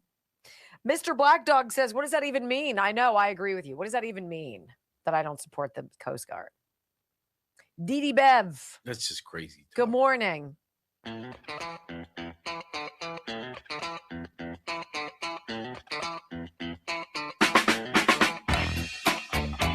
Welcome back to the Wendy Bell radio program. I really like this segment. I think this is one of my favorite segments of the show, probably the favorite, because it talks about we're going to talk about the GOP actually riding high. Yeah, I think that there are dirtbags in all parties. I think if you get a group together, you're bound to find some people whose values aren't perhaps as noble as others or what have you. And I don't think it's exclusive to the Democrat Party. But they are under Nancy Pelosi, they were a well-oiled clone trooper outfit. Like she had everybody's homing buttons on. They were all activated. Everybody knew what they had to do. And I guess if you're a Democrat on Capitol Hill, it's nice to not have to think for yourself until somebody named John Fetterman comes along and he's like, why wouldn't I think for myself? I don't agree with what you're doing. Why would I rebuke the president of the United States and not go visit him? Why would I not go to his house and sit down and have dinner with the president of the United States? Are you out of your minds? Yes. In fact, they are. And some of the stuff that the left is openly talking about doing is abjectly unlawful and completely unconstitutional. But to them, this is the line between interference and, rising above, I don't know, responsibility and getting called out and punished for what you've done and who you are. Stealing an election is the most ridiculous, offensive thing somebody in our Congress can do. Stealing the will of the American people and creating this ruse of insurrection and extreme MAGA Republicanism and all this nonsense. It's so exhausting. And so I'm going to take this bread and I'm going to soak up the gravy right now because we freaking deserve it. We got a lot of problems in the Republican Party. There's a lot of dead weight. There are a lot of people who I'd like to retire now. The process will work the way the process has to work. In the interim, let's clean up house. Let's gain some seats in the South. And that's what's going on. Turns out Democrats who've been gaming the gerrymandering system for years aren't really all that happy about the Republican Party just switching the tables on them and doing it back. So let's read this. This is from the Gateway Pundit. GOP redistricting dominance. New report claims Republicans are on track for a massive 11-seat House pickup as Democrats' gerrymandering schemes collapse. Schemes, right? I never want to have scheme and government in the same sentence. And yet it seems like that's what the government is, a giant scheme to grift, to steal from you, always for some good, do-gooder cause, right? To siphon off of it and fund their campaign coffers in perpetuity. It's what it is. So let's read this. The battle for control of the U.S. House is increasingly being fought, not just at the ballot box, but in the map room. Just days after the volunteer state's GOP-led legislature rammed through a new congressional map that eliminates Tennessee's only Democrat-held and black majority seat, turning Tennessee into a solid 9-zip Republican delegation, a bombshell new crystal ball redistricting report is out. And it is absolutely devastating news for Chuck Schumer, Hakeem Jeffries, and the entire crying, screaming wing of the Democratic Party, which is all of them. And it comes on the heels of the Supreme Court nuking Louisiana's illegal racial gerrymandering and opening the floodgates for fair maps across the South. So apparently this is the status of the redistricting wars. Right now, completed California has redistricted and picked up 5. Utah has picked up 1 for Democrats. Texas has picked up 5 for the GOP. Florida, 4. North Carolina, 1 for the GOP. Missouri, 1 for the GOP. Ohio, 2 for the GOP. And Tennessee, 1. That gives total completed redistricting of these maps. That gives Democrats +6, GOP +14. And this is the stuff that's happening. Louisiana, it's 80% happening. +1 GOP. Louisiana, about 90% happening. This is when they're going to redistrict and make things fair again. +2 for the GOP. Mississippi +1 for the GOP. Virginia +4 for Democrats. But it's probably going to be overturned by the Supreme Court. It already has been, essentially. And so that's how it's going to go. So the most likely outcome, when we look at the map, oh my gosh, 17 +17 for the GOP.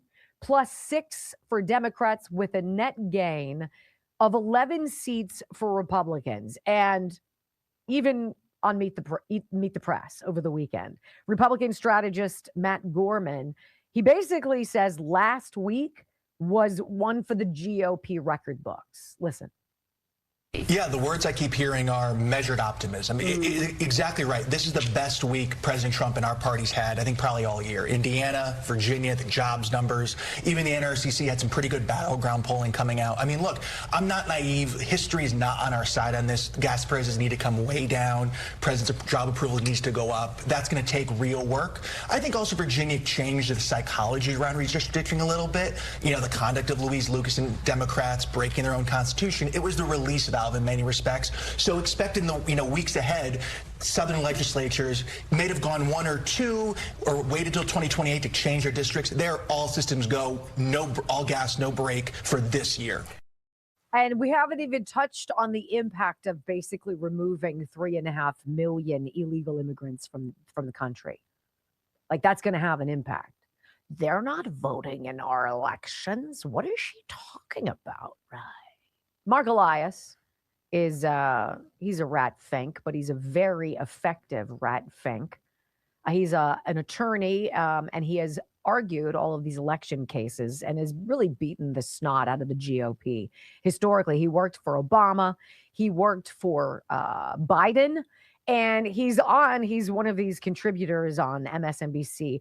Nicole Wallace looks like she's going to cry, but she asks him about basically, Nicole Wallace does, about this Supreme Court ruling with regards to messing up his life. See, they've been gerrymandering for years.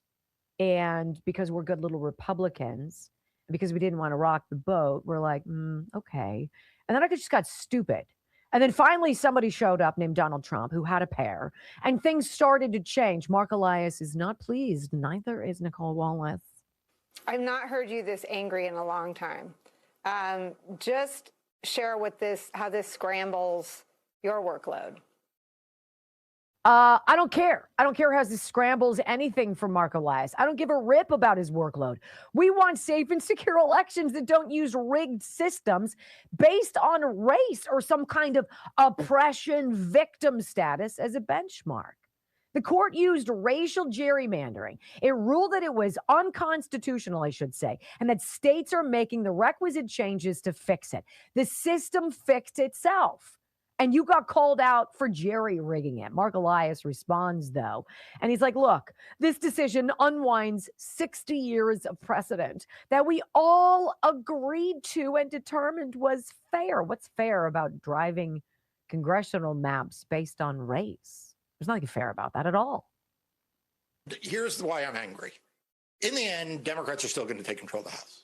Okay? Like, that's the good news, right? In the end, I think Democrats still could win the Senate. In the end, like, politics will be politics. But the reason why I am so angry is because the Supreme Court of the United States chose to strike down a law that was passed in 1965 that Congress was in dialogue with the court, okay, over in the 1970s and 1980s.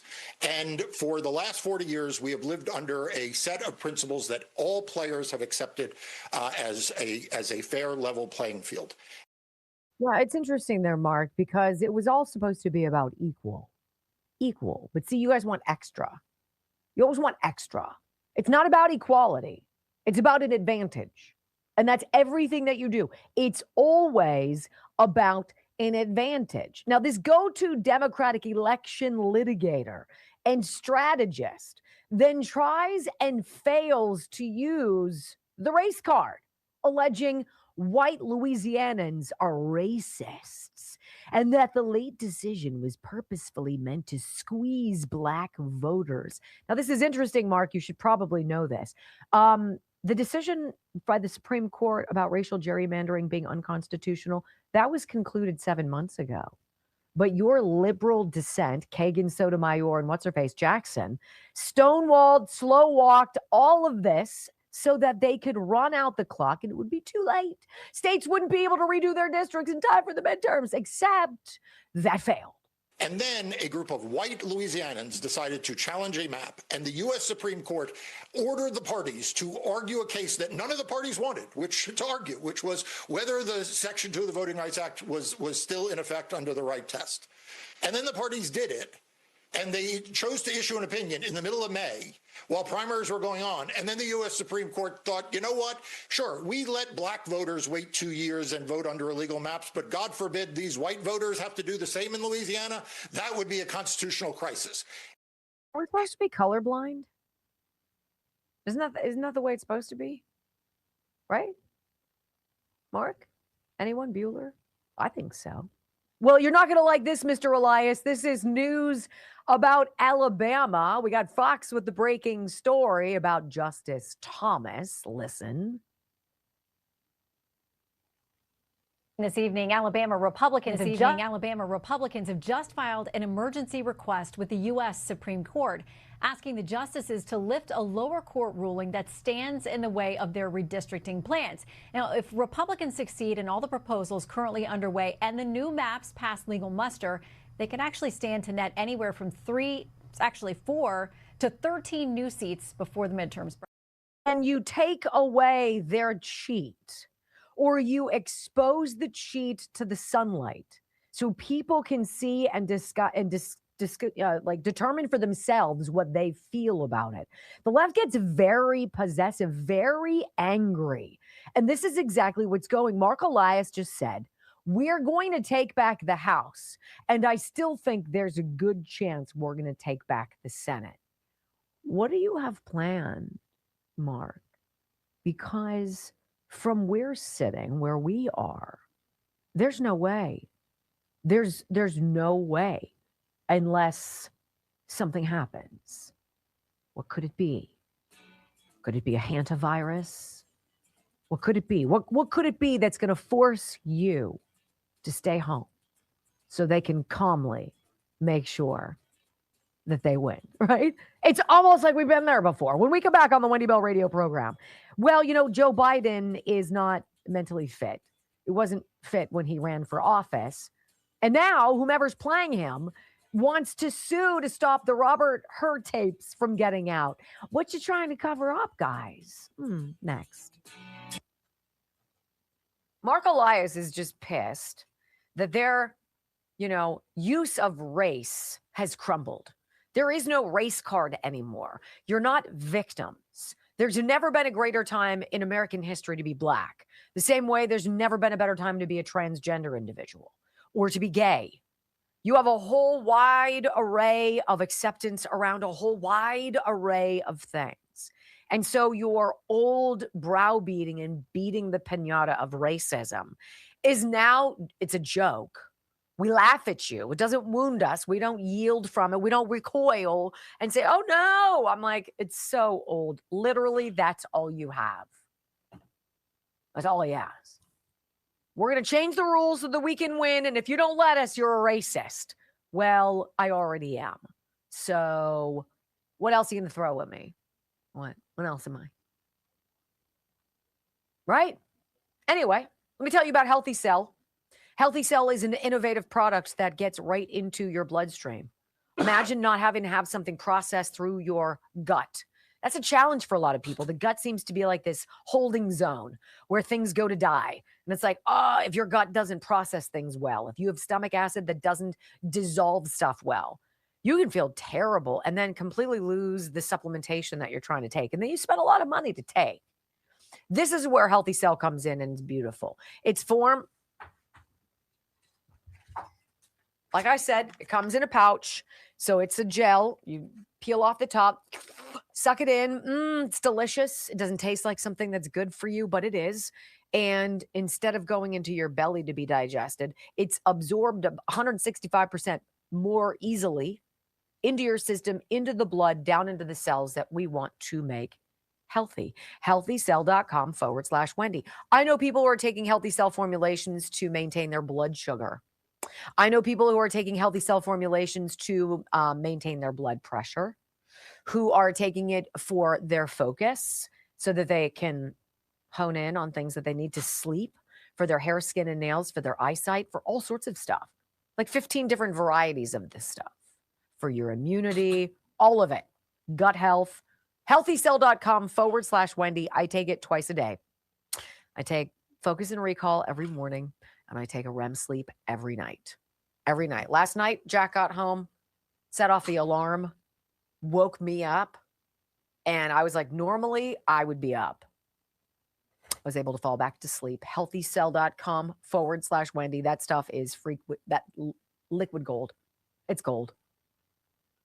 Promise. Let's see how you guys are doing. I'm going to check quickly. Don't hurt my feelings. 2.27.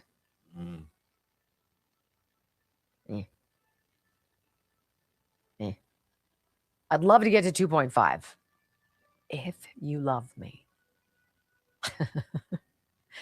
If you love me, you would click that button.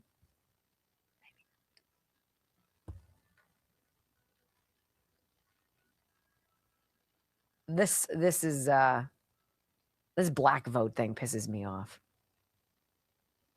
This what? Do you really think that only a white person can represent your values? Oh, right? I'd vote. There's plenty of people I'd vote for Wesley Hunt in a heartbeat. Heartbeat. I wish he ran in Pennsylvania. Mm-hmm. He's fantastic. I'd vote for Brian Donalds. I'd vote for Larry Elder for virtually anything. I vote for people who think like me. You don't have to look like me. You just have to think like me. I think that's probably the best description of it. Right.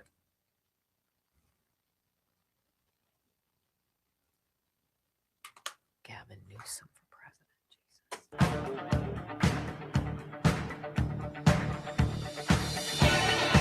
Welcome back to the Wendy Bell radio program. So while this redistricting stuff is going on and the left is losing their minds, you guys remember when Larry Elder led the effort to challenge Gavin Newsom?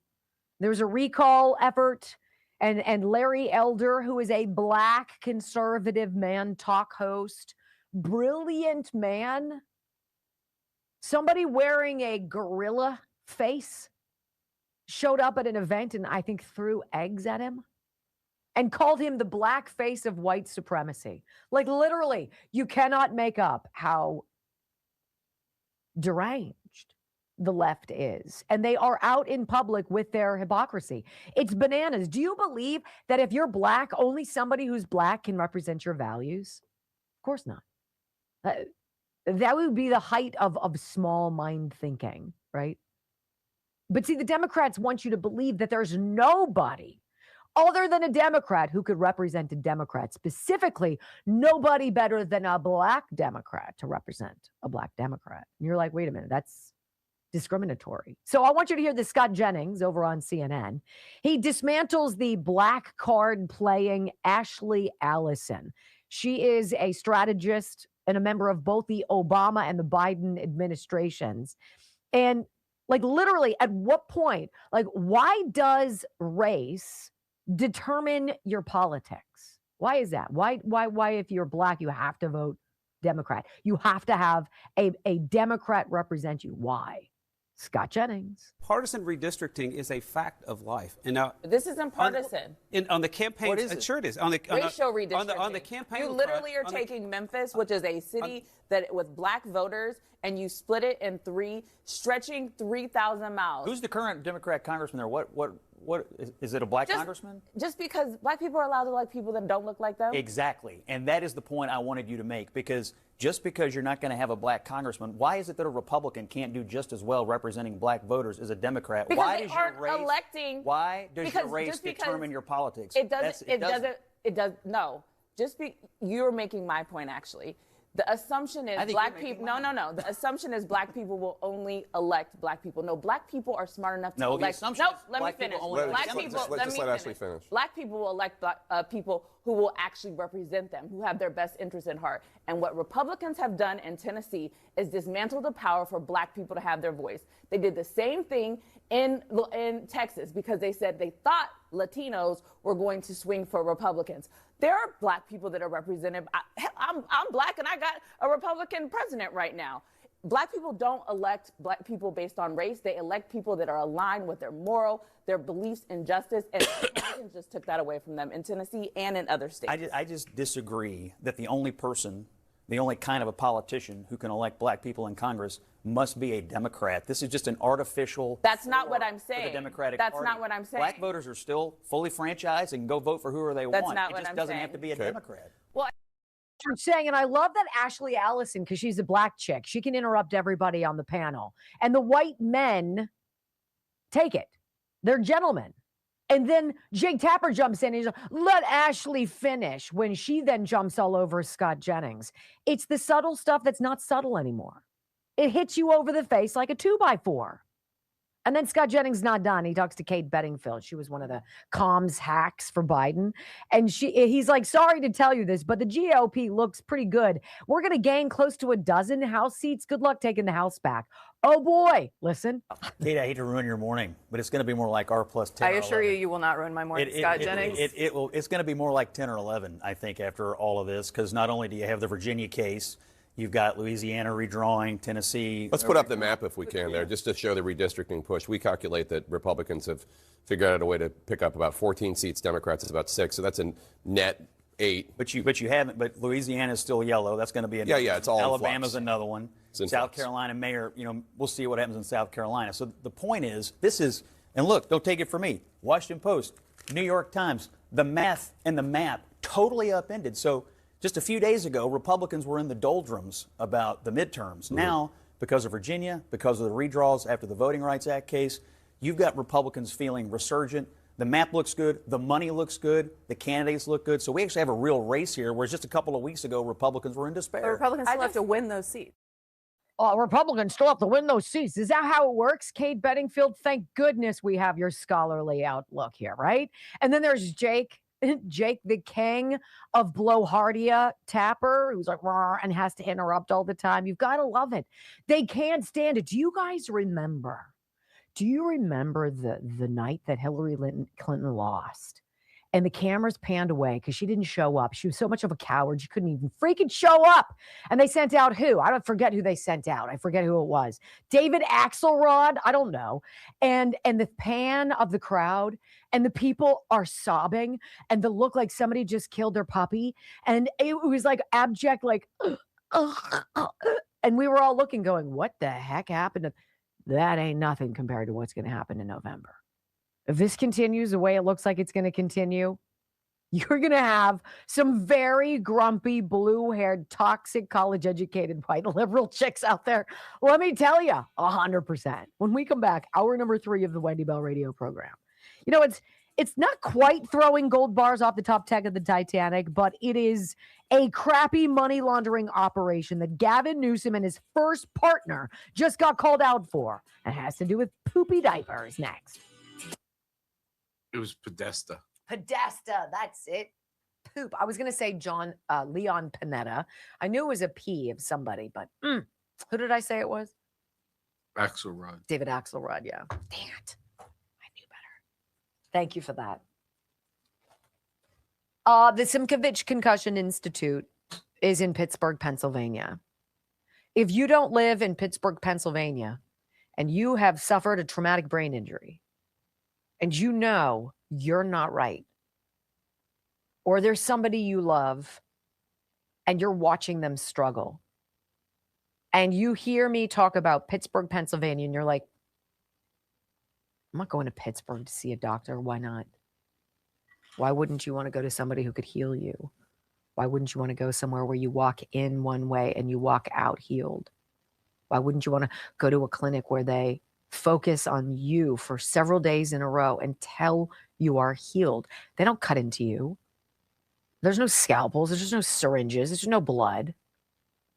It's the Simkovich Concussion Institute doing this for 20 odd years and knowing how to fix you and your brain.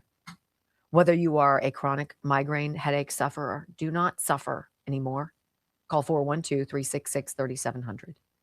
If you have essential tremors, if you know you got into an accident, you fell, something happened, and you're not right, 412-366-3700. SimkovichConcussionInstitute.com. It works. We've watched it work. It is every bit worth that flight, that drive, the 3 or 4 day stay in Pittsburgh until you are 100% fixed. It's the best week of your life because you get it back. That's it.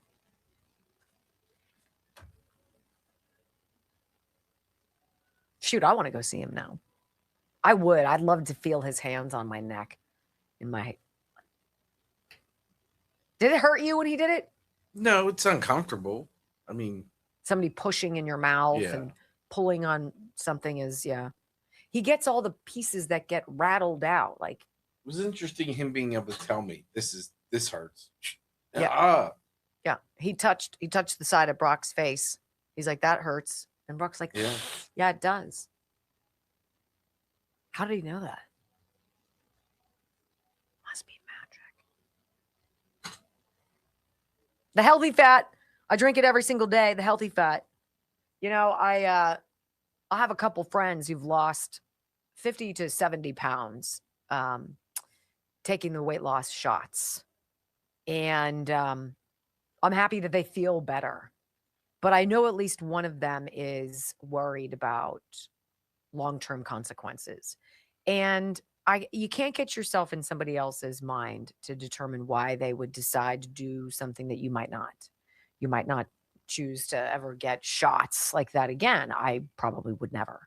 However, people are desperate for help, and they've provided help for a lot of people. If you could drink a scoop of a good flavored drink mix, and you could pour it in your bottle of water that you drink every day anyway, you could pour it into your Hydro Flask or whatever you have and drink it and lose 50, 70, 80 pounds gradually, but that you could do it. Wouldn't you be interested that there are no long-term side effects? That the ingredients are posted right there for you and you can see everything that's in it and decide if it's something you want to try? That's called thehealthyfat.com. The Healthy Fat has to do with calories and whatnot. And what this mix that Dr. Gundry made, Dr. Stephen Gundry made, cardiothoracic surgeon, and he's made a drink and it's fantastic. And I drink it every day. And what it does most notably is it stops that food noise. that just ruins you and changes your focus and it makes you hangry. And it takes it and it goes, nope, not for the next 4 or 5 hours. You're good. So it's a major dietary supplement that is a real meal substitute. You drink it, you're not hungry. You're just not. I'm not. I drink every day. I'm not hungry until you start talking about like French dips and burgers and wings. Yeah. I get it. thehealthyfat.com/Wendy. I like them so much. And none of this stuff is break the bank expensive. It's just not. To take a scoop, and of course, I always put my collagen in it as well, but this is it. MCT Wellness. I have the watermelon lemonade right now. This is bottle 2. I have third bottle at home, and then we're going to get blueberry back. We're going to do blueberry again. It's just part of your routine.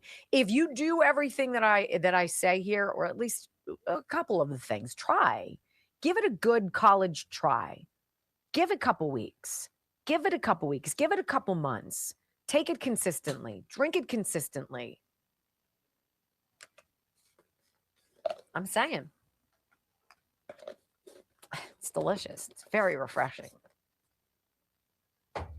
I bet you would be good with tequila in it.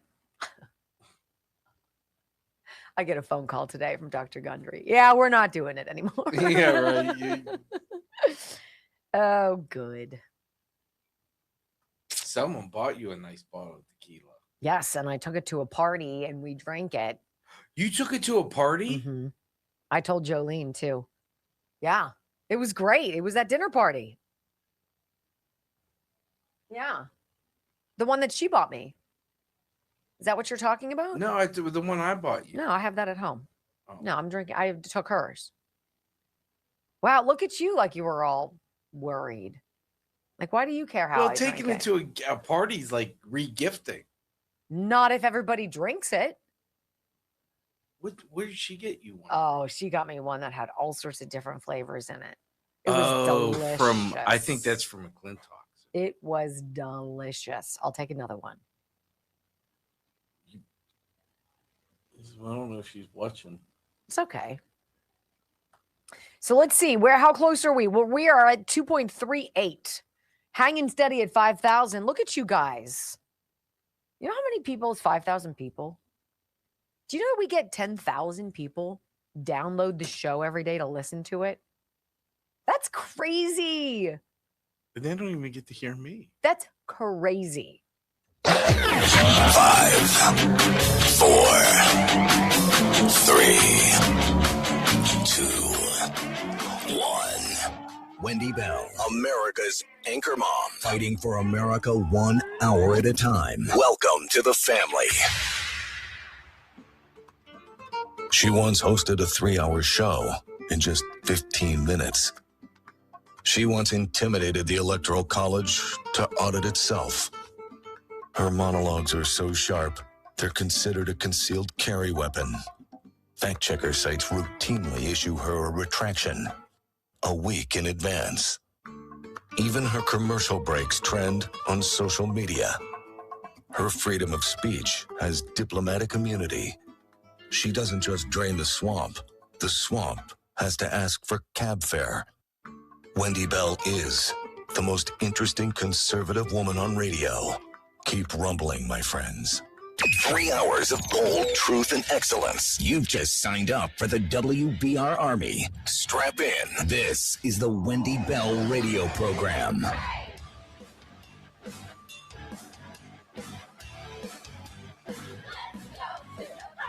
Welcome back. Hour number 3 of the Wendy Bell radio program is live.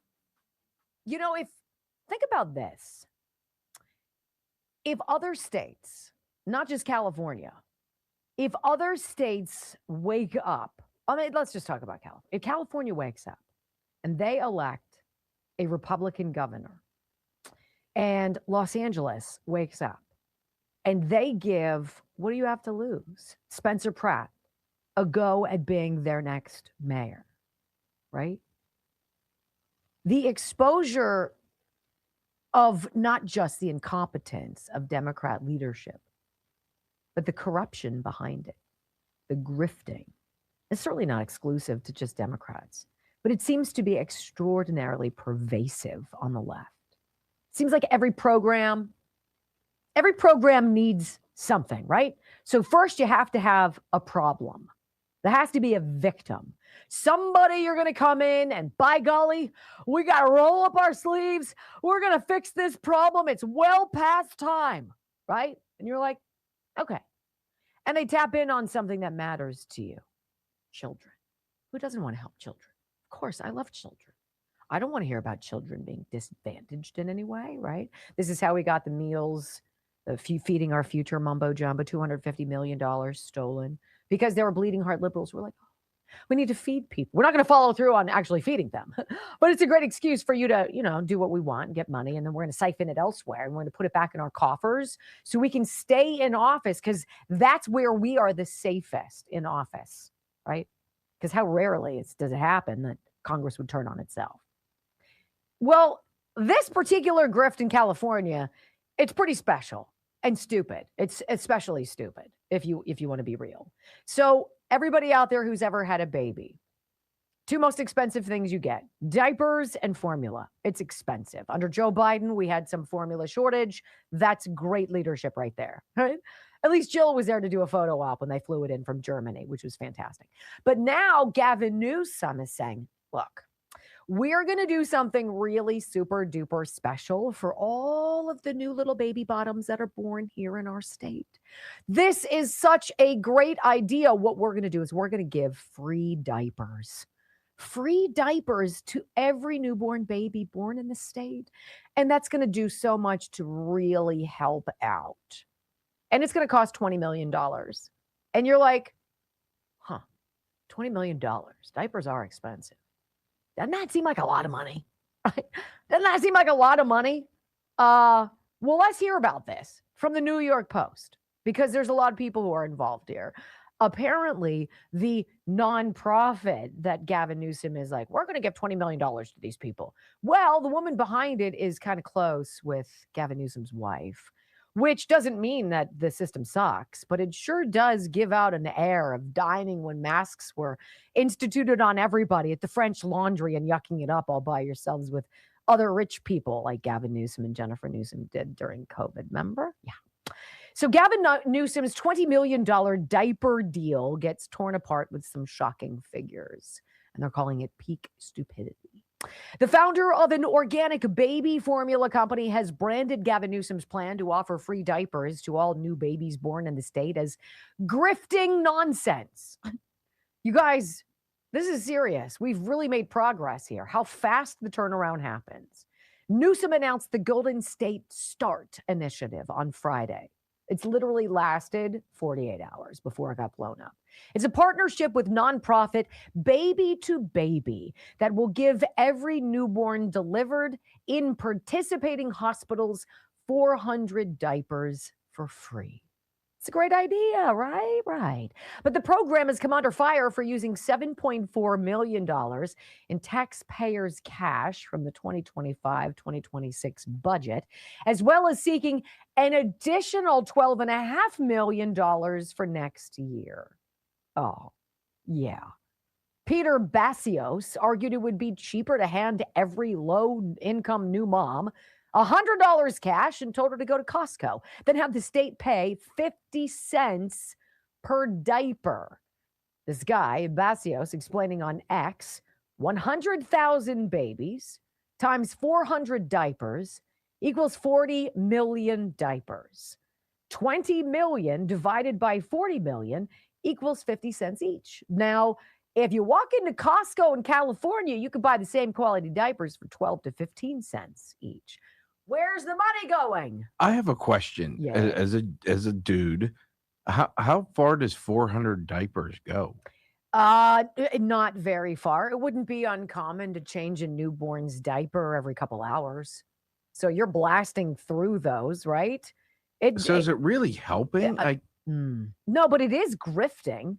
And in fact, this is something that's fascinating because California Republican gubernatorial candidate Steve Hilton, he picked up on this. He's like, why would we pay 50 cents a diaper, when any parent who's smart, and we are, because we don't have money coming out of our ears, we have to go shop around, right? So where are you going to go? You're going to get a membership to Sam's Club, to Costco, whatever you got to do to get better than 50 cents a diaper. Or with a newborn, you're literally putting in the diaper genie $10 every day. So Steve Hilton did a little check-see, went into the Target in his neighborhood to do a little price checking. Let's see. All right, so Gavin Newsom is taking $20 million of your money to send 100,000 babies 400 diapers. That works out at 50 cents per diaper. We just came into Target to check out what you could buy it for in the store. Here you go, just check this one out here. $162, $26. That works out at 16 cents per diaper. Gavin Newsom's diapers are 3 times more expensive. This isn't even Costco. Why is it 3 times more expensive for Gavin Newsom to send diapers to 100,000 babies than just leaving the money in the bank accounts of the parents in the first place? Because it's going to some total bull non-profit, which cronies of his are going to make money, and that is what is wrong with California. Instead of just cutting taxes so you can afford diapers and sending it out in this ridiculous bureaucratic scheme. 100%. And now this Gavin Newsom's new free diapers program is being reported on social media as yet another corrupt NGO money laundering operation. Apparently, Kelly Sawyer, who runs Baby to Baby, the LA charity that provides baby gear to poor mothers. Well, if you go to an LA private school, you get solicited to donate to Baby every single year, and a lot of people do. So Newsom announces he's giving $20 million to Baby to give new mothers free diapers. Only he's not giving it directly to the mothers in the form of supermarket vouchers or gift cards. He can't do that because then Kelly Sawyer's Hollywood producer husband, Jamie Patricoff, wouldn't be able to funnel this money back into Newsom's presidential campaign. Jamie Patricoff, you see, is one of the top donors and campaign bundlers for the Democrats in California. He is the son of venture capitalist Alan Patricoff, one of the biggest bundlers for the Clintons. Jamie took over for Alan, who's 94. So Newsom is giving $20 million of our money to his close pals, the Patrikoffs, pet nonprofit. How much is going to get kicked back to Newsom's campaign? How much do the Patrikoffs get? Well, it seems like there's more poop in this plan than a newborn's Huggies, right? Apparently. Now, what's even more interesting about this? The story dropped on Friday. It is now Monday. But that Steve Hilton blurb was from the weekend, 24 to 48 hours.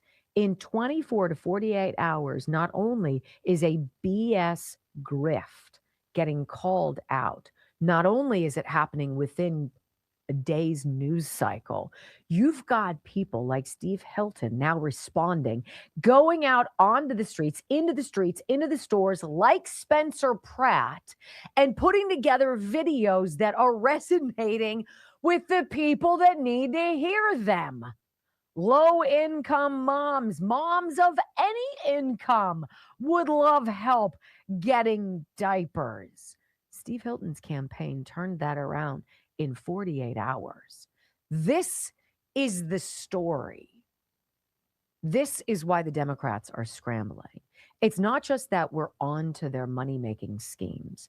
It's not just we understand that their coffers are paid for by these grifts that launder money, oftentimes through NGOs, non-government organizations, so that it goes back into their Democrat fundraising coffers, right? But people are on it like that, you guys. And the speed with which Spencer Pratt is pushing out all of his things. And now there are independent meme makers joining these two campaigns, putting out conservative messages using artificial intelligence that makes it look like these Republicans running for office have 10 times the staff and 50 times the money to spend on these campaigns. It's grassroots. It's almost like making America great again. Sort of like that thing, isn't it? Doesn't it feel good? You feel the vibration? I do.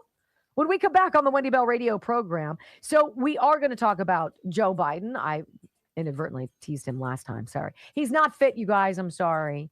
He's not fit. And he really doesn't want you to know how unfit he is. Those her tapes, yeah, next.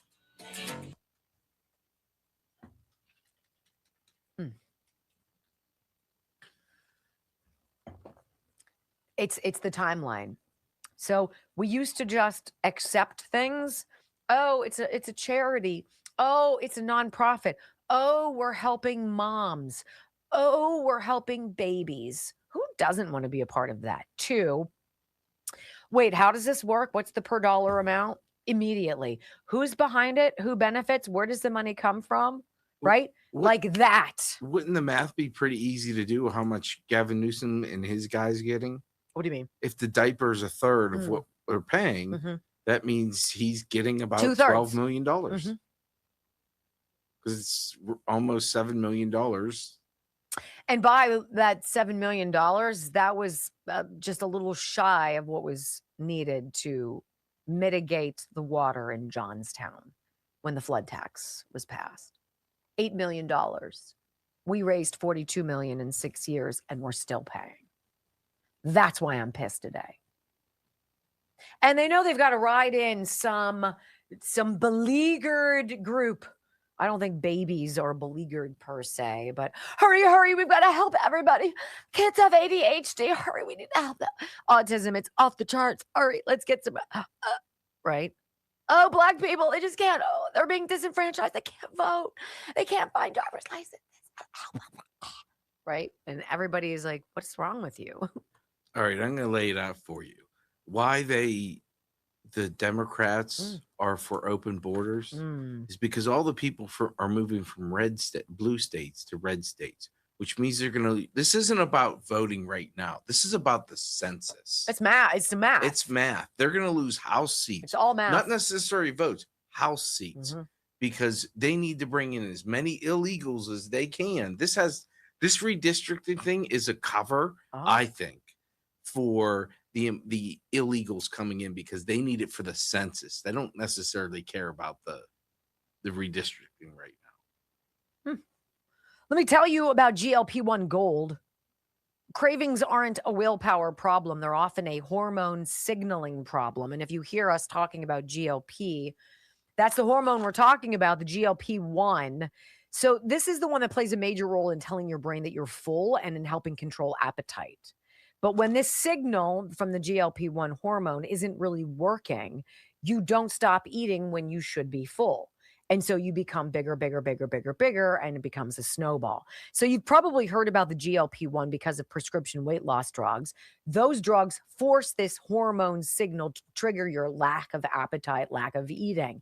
But there's also interest in supporting your body's natural GLP-1 response without injections or extreme measures. That is where this comes in from my friends at Juvenon, bloodflow7.com/Wendy. It is a supplement designed to support natural GLP-1 pathways using researched plant extracts tied to appetite regulation, metabolic signaling, and blood sugar balance. What people usually notice isn't magic, but it is feeling full sooner. It is fewer cravings, and it is less food noise during the day. This does not break the bank.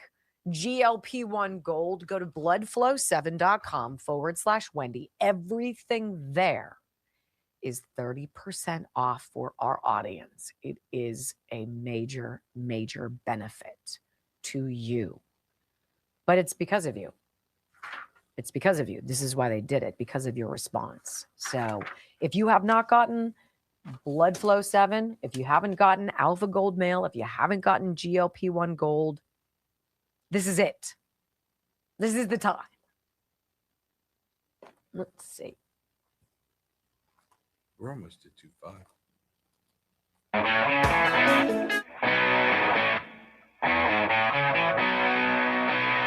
Welcome back to the Wendy Bell Radio program.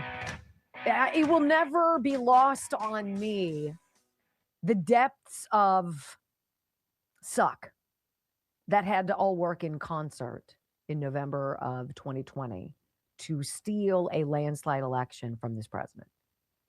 Because that's what it was. It was a landslide election. He won by more votes in 2020 than he did in 2016. which is staggering. And then they tried to tell you that he didn't. And then they tried to tell you that Joe Biden was what everybody preferred. A guy that nobody thought was bright to begin with, who plagiarized and got caught and had to give up his presidential ambitions in the 80s, right? That guy. All of a sudden now, in his late 70s, people wanted him. He had to have him. We had to have him. He didn't campaign. He didn't do anything. He stayed in the basement wearing his mask in his hyperbaric chamber, and they told us when you went to bed, and Donald Trump had won re-election, and you woke up and it was like, how about that? Sorry. Yeah, that you were supposed to just kind of grin and bear it and move along. Yeah, I don't think so. And then they tried to tell you that Joe Biden was running the country. And Robert Hur sat down with him, classified documents. Yeah, it's interesting. Let's sit down and talk about these classified documents in your house.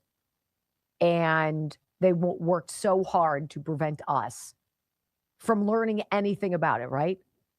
So the Trump administration is set to release the damning audio of Biden's classified documents interview with special counsel Robert Hur. Here's the story. Here's how it started. The Trump administration is reportedly preparing to release the full audio of Biden's now infamous classified documents interview with special counsel Robert Hur. It proved that Joe Biden's not with it, period. And you know it, and I know it, and everybody knows it.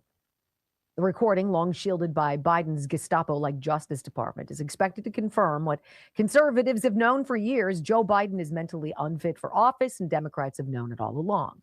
According to Politico, citing two GOP officials briefed by top aides in Trump's orbit, plans to release the audio are underway, though final plans remain fluid.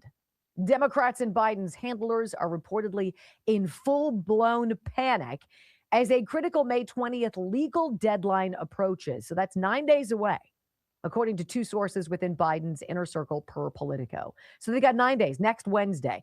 Federal judges ordered the Biden administration department, or Biden Justice Department rather, to declare whether it will continue hiding the tapes behind the flimsy veil of executive privilege in response to multiple Freedom of Information Act lawsuits filed by Judicial Watch, the Heritage Foundation, and a coalition of media outlets. If he is all that and a bag of donuts, if he is all that, oh, he was a wonderful president, what a wonderful guy. He's not falling apart. That's ageist. How dare you be so ableist and ageist? You must be an extreme MAGA Republican, right? Just release the tapes. You got nothing to hide. Yeah, well, we can't do that. So 2 days after that story broke, here comes this headline from the Gateway Pundit. Biden, or whomever is playing him today, plans to fight Trump DOJ over the release of 70 hours of audio tapes of his conversations with his ghostwriter. Why ever would that be? Joe Biden will fight the Trump DOJ to prevent the release of 70 hours of audio tape. Can you imagine talking to him for 70 hours? Oh my God, Bob Hur. That ghostwriter, they deserve freaking Academy Awards. Last week, it was reported the DOJ was preparing to release these damning audio tapes of Biden's interview with former special counsel Robert Hur. The department is also going to release 2017 audio recordings of conversations with his ghostwriter in which he disclosed classified information. I remember, don't you remember? Biden, 60 Minutes, calling it irresponsible. He finger-wagged Donald Trump for the fake classified documents bullcrap that they raided Mar-a-Lago for, the fake classified documents that they put papers on the ground and brought prefabbed, pre-printed, classified, top secret, FBI, papers on top of them, and then took pictures as though, Donald Trump was like, just scatter all these classified documents all over Mar-a-Lago. Nobody will find them. And Joe Biden finger wagged. He was like, that is just so irresponsible. So why are you not allowing us to hear these audio tapes of you giving classified details to your freaking ghostwriter? Oh, because you did. Because you did. You're a vegetable. We've all known it. You needed a freaking cheat sheet to remember Hillary Clinton's name when you were giving her some ridiculous medal of sock, right? Come on, man. It's almost like everybody knows. Except the Democrats. I guess they still think that you don't know everything. But we do. And it's all coming out. So when we come back on the Wendy Bell radio program, we're going to talk about this world-renowned theoretical physicist who says the newly released UFO files may mark one of the most significant moments in modern history. What? I thought there were some blobs. No. This guy's got a deeper insight. You got to hear this next.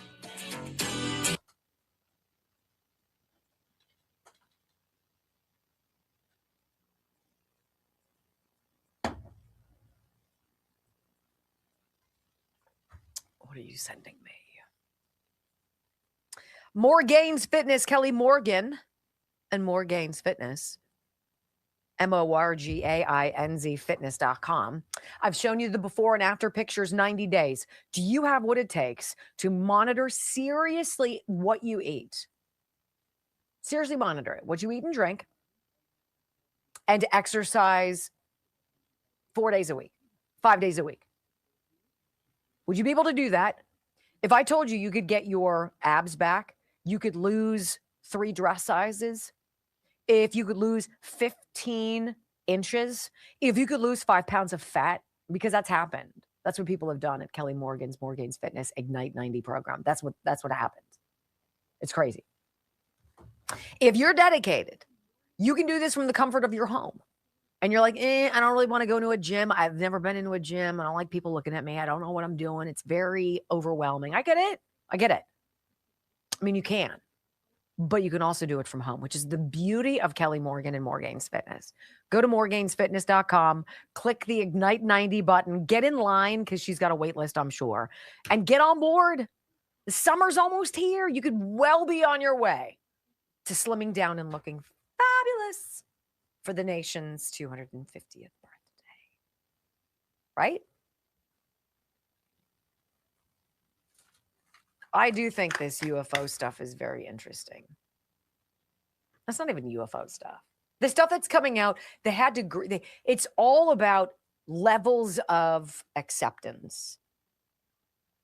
What can we drop on people in little nuggets in certain areas?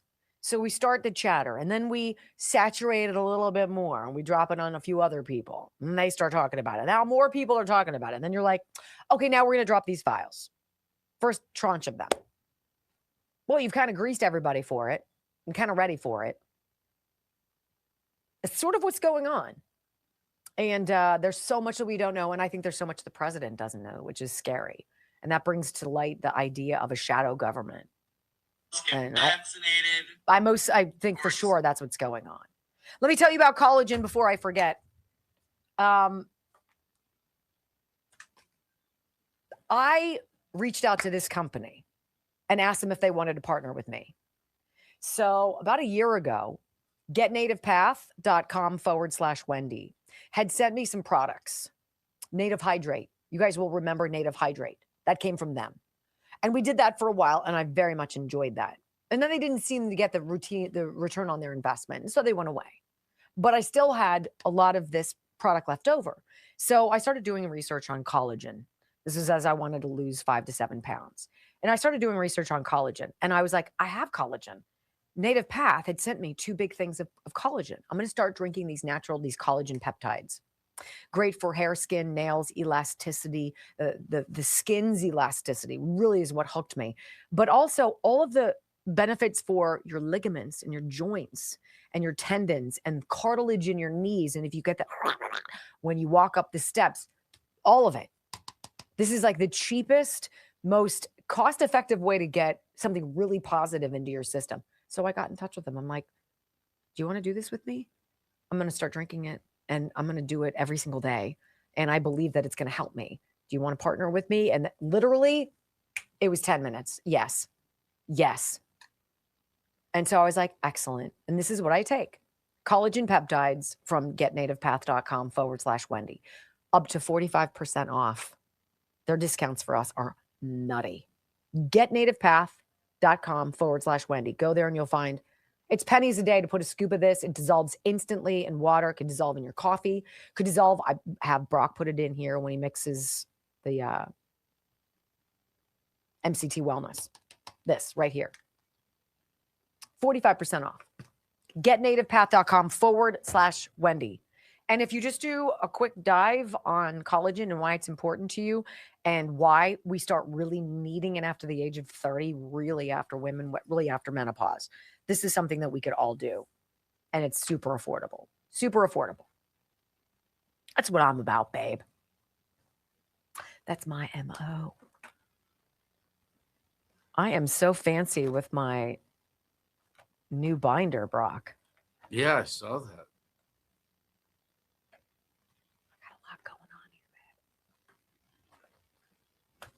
By the way, you can take that bag home that I brought you. Yeah, we're going to do it next. That's all for you. That is, I'm going to tell you in the next, oh my gosh. Yeah.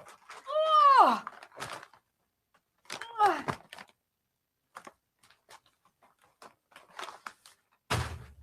This is new stuff at disinfectwithsniper.com. We'll go through it in the next break. Oh my gosh. It literally is 30 pounds. Why did you bring it? He brought it in so I could show you and then I could take it home. I'll take it back with me. No. I thought it was being nice. You are being nice. Here. Focus. There we go. There we go. See how much better I look now? This hair. But growing out this is going to be such a dirty mess. I'm just going to tell you. Sorry. What are you sighing for? I'm not sighing. You just did. No. I live with Dr. Sigh. Okay. So when I hear it, I have a visceral reaction. You want to try me again? No.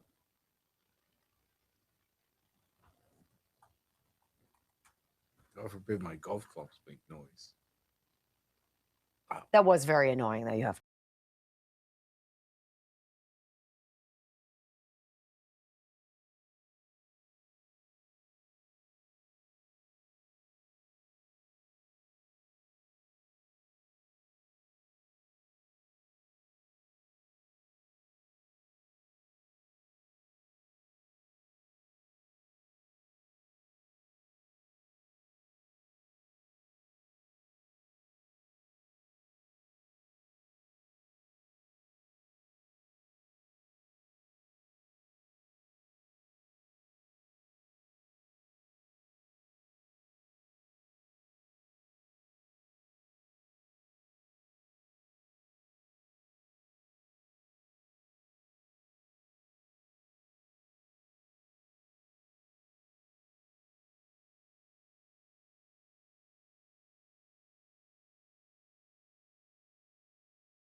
Taught us anything, ladies and gentlemen, and welcome back to the Wendy Bell radio program. It would be to question everything. You know, it's easy to get busy and to not pay attention as much as you should, or to believe the experts, and some deserve believing. But it is a lack of us paying attention that has led us to the position where we are today. A lack of guide rails, a lack of oversight, a lack of anybody asking questions, a lack of just basic inherent curiosity about what the Sam Hill is going on in this country and why we keep paying for it. And COVID kind of changed all that, made you stop in your tracks and think about what you really believe. And if you had already gotten sick, and trust me, if you had, it was terrible. I felt awful for about a week. It didn't even cross my mind that I needed some kind of a therapeutic. I already had it. What's that we talk about with the antibodies and everything? We've been immune. We're immune to something. We develop a natural reaction. And everything they told us was opposite anything even your rudimentary biology would have taught you. And a lot of us woke up. And the process has been steady since then. The flood of migrants across the border, the rise in crime, the lies from the Biden administration that crime was down and everything was hunky-dory. And in your neighborhood, you're like, I don't know what the heck you're living in, but this is not my zip code. And then more people woke up. And then Minnesota and the fraud and all of that. And Nick Shirley. And now I think you have a much more aware electorate that is tired of freaking being lied to. I think what the UFO files and this president trying to square with the American people, the release of information that will satisfy them without causing any kind of panic. I think that's a difficult tightrope for this president to walk, but he's told them, look, you gotta put this stuff out here. Let's start small. And we will add digestible bits every week and let the people decide what they think. I think it's a very noble and smart thing to do. I think what this chapter of our awakening will prove to us is that there has been a shadow government behind the scenes. And perhaps that's what the president refers to as the swamp. I always used to think it was an ineffective Congress. It was a uniparty of leaders working together to do things that suck, and you and I paying for it. And us never having representation or being able to fight back. That's what I thought the swamp was. The system that let them stay there in perpetuity and be grifters and zeros forever. That's what I thought. What if it's something more than that?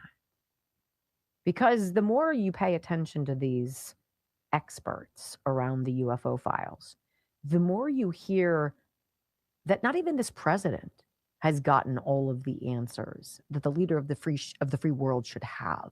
That there is some weird barrier protecting the truth from coming out. And I think it puts him in a very weird position.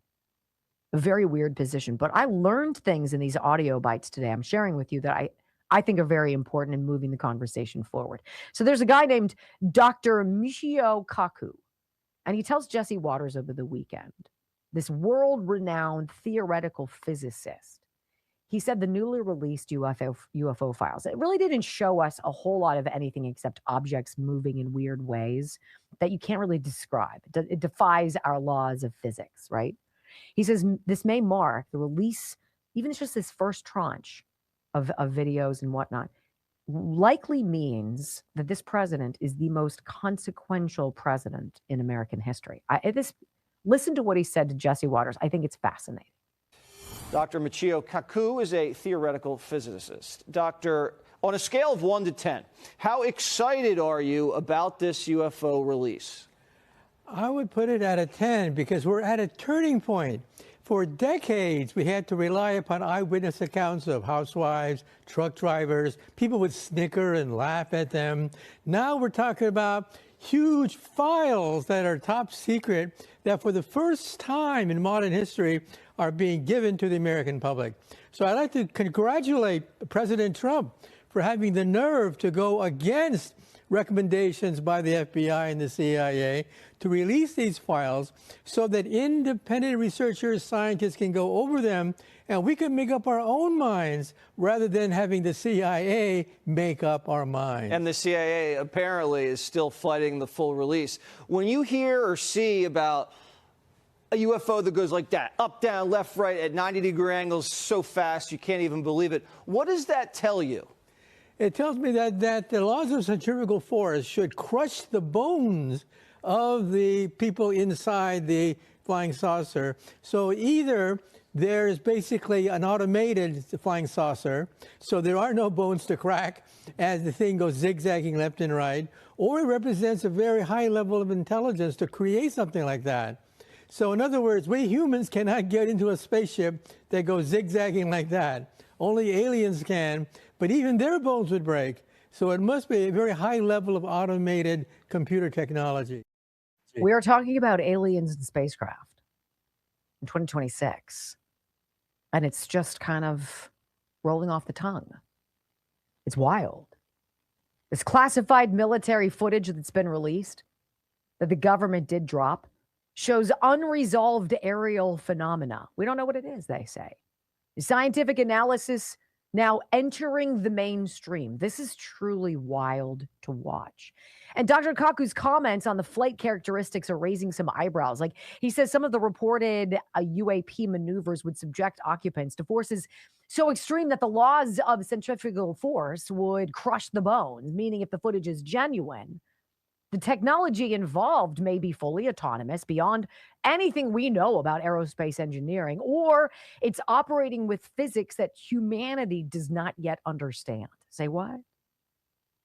Like that I just said that is wild in and of itself. It also raises this Dr. Kaku praised President Trump for pushing the release of these files despite reported resistance from intelligence agencies so that the people and other scientists, we can decide for ourselves. He's like, this is what makes him so important. This is what makes him so historic. He's opened this door to normalizing a secret for so many, many decades. So Major David Grush, you've seen this guy before. He works as a special advisor to Missouri Representative Eric Burleson. And this is one of the guys who's been dropping, hey, drop the files, let everybody decide. Well, this David Grush has pushed for disclosure. He says Trump is going to go down as the most consequential president if he releases all of the information he knows. And then he drops this, David Grush does, says the president was briefed on all of this towards the end of his first term, including biologics of aliens who were recovered from crash sites. Listen. Certainly, President was briefed late in his first term before COVID by a particular agency and was, briefed on many of these issues, to include the crash retrieval issue. However, like I pointed out on Judicial Watch, certainly I don't think he's gotten all the information, and because of that agency's reputation, he certainly probably doesn't believe quite everything that he's been told, and I'm sure he's tasked his team in the White House to verify a lot of the other aspects that he was briefed on his first term. There's a lot of people out today saying this doesn't, advance the ball that much. I want to see the real stuff. There are a lot of documents out in this file, and one of them, just digging in here, Daily Mail first found it, but it's in the documents released by the Department of War. It's from the 1960s. It's an FBI report which says a few witnesses have reported seeing crewmen landed from these objects who are described as 3.5 to 4 feet tall, wearing what appear to be spacesuits and helmets. I mean, that's the first reference in this tranche to actual creatures, aliens, extraterrestrial. Do you know that to be true? That is true. And certainly the U.S. government has recovered those biological materials, something I've testified to. And because of that, a lot of other cabinet agencies, to include, believe it or not, HHS, under RFK's leadership, will actually have to deal with some of the document triage that has resulted from some of these programs. So what you're saying is we are on the cusp of getting a lot more details that deal with actual alien beings, however you're going to describe them. That's certainly up to the president's team, and I certainly support them, but it has come to my attention actually recently, as of today, there are some actors within certain intelligence agencies, to include DIA and CIA specifically, that are actually blocking some of the president's presidentially appointed team and getting access and getting control on some of these historical records. So the Defense Intelligence Agency and the CIA, he says, are blocking the president from getting all of the information. Really? Why is that? And then there's Dr. Stephen Greer, former emergency room physician who became a UFO researcher. He's the guy behind the Disclosure Project. Tell us everything. So Friday, he was at a National Press Club event, and this was in Washington, D.C., to commemorate the 25th anniversary of his original 2001 Disclosure Project event. And he says not even Bill Clinton back in the 90s was given access to the most important issue in the history of the human species. What? There are two governments. There's the government you know about, we elect and appoint. There's a shadow or secret government that is actually running this. And that is not a conspiracy theory. It's a fact. We can prove it. And what that means is routinely presidents, SecDefs, and others, they will get the most superficial information on this, whereas the code word level special access projects, top secret special compartment information, is something they never can penetrate because it's operating outside the constitutional chain of command. I cannot say that more clearly. And that was the conclusion we reached in 1993. Not because I was Googling conspiracy theories, but because I met and briefed the director of the CIA, who told me point blank that he and the president were denied access. Okay, this is a serious problem for our country and for the world. Bill Clinton denied access to any information like this. This president denied access. And what does Tim Burchett always say? It's from some guy with a man bun who prevents this president from knowing what's really going on. So the question, is there in fact a government you think you have? And then there's the real one, the shadow government doing the real work, dirty work behind the scenes? I didn't vote for that. When we go back on the Wendy Bell radio program, truth cannot survive when labels become more important than evidence. When labels replace critical thinking, you need another anonymous video. This one is worth waiting for. Next. Oh my, this is hardcore. So from our friend who owns the Disinfect with Sniper brand, they're putting this out. If you trust Sniper, and I trust Sniper, we use Sniper and Knockout in our house every day, multiple times a day. Greatest hospital grade, antibacterial, antifungal disinfectant ever. It's like everything you have under your sink in the kitchen, you can throw out and put Sniper there instead. Same guy putting out this.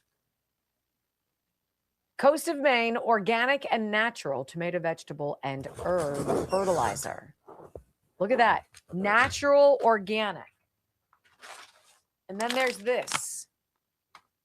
How about for citrus and fruit trees? You guys got those? Because this is what he's putting on the website. Oh, I have this. Roses and flowers, organic and natural fertilizer, promotes flowering and budding. How you doing? And then there's this one for rhododendron, azalea. I love that they call them rhodies. Azaleas and berries. Look at that. This is pretty fancy. And then you can't forget, organic mosquito control.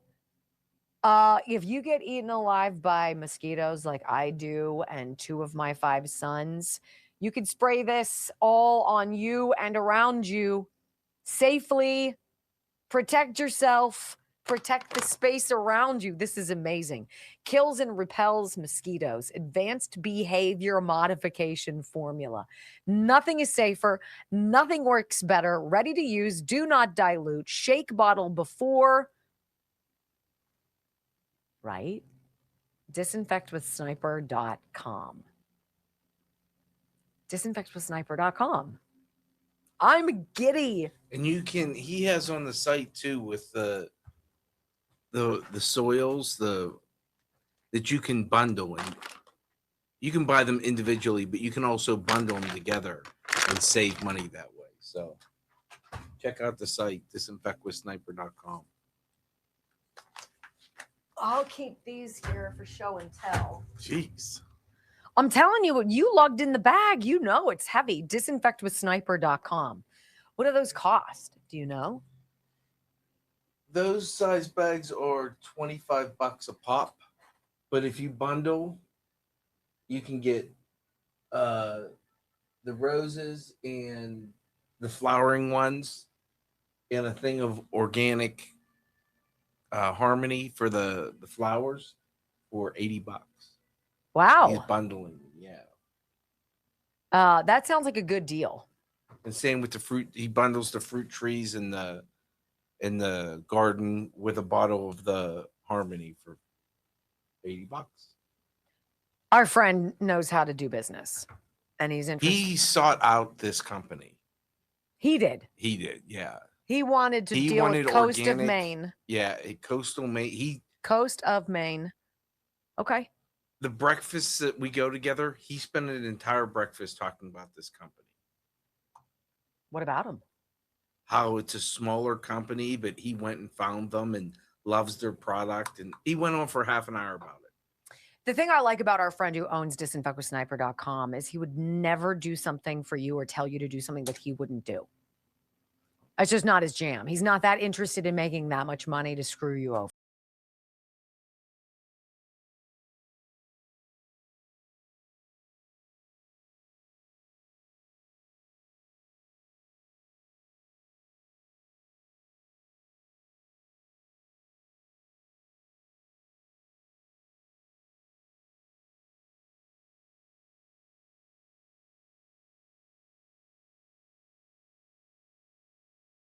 You are on the belief spectrum, that's where you are.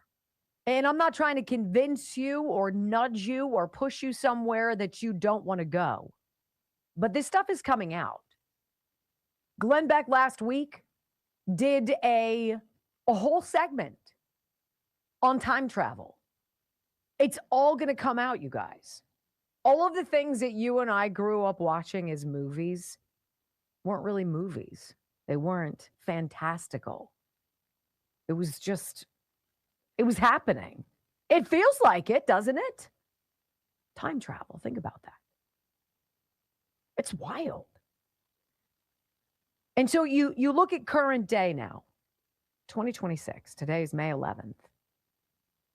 What's going to happen in the next year that's going to blow our minds? What's going to be unraveled so that we understand just how lied to we have been, or just how protected we've been? I don't know. But I will say Anonymous from Deepfake Quotes on X hit the nail on the head with this one. And it's about truth. And he says truth cannot survive when labels become more important than evidence. And special to hear this. Listen. Labels become shortcuts that replace analysis. Racist, communist, Zionist, fascist, globalist, Mossad, CIA.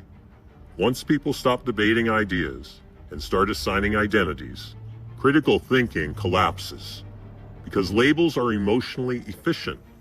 They save people the trouble of thinking. You no longer have to ask, is this argument true?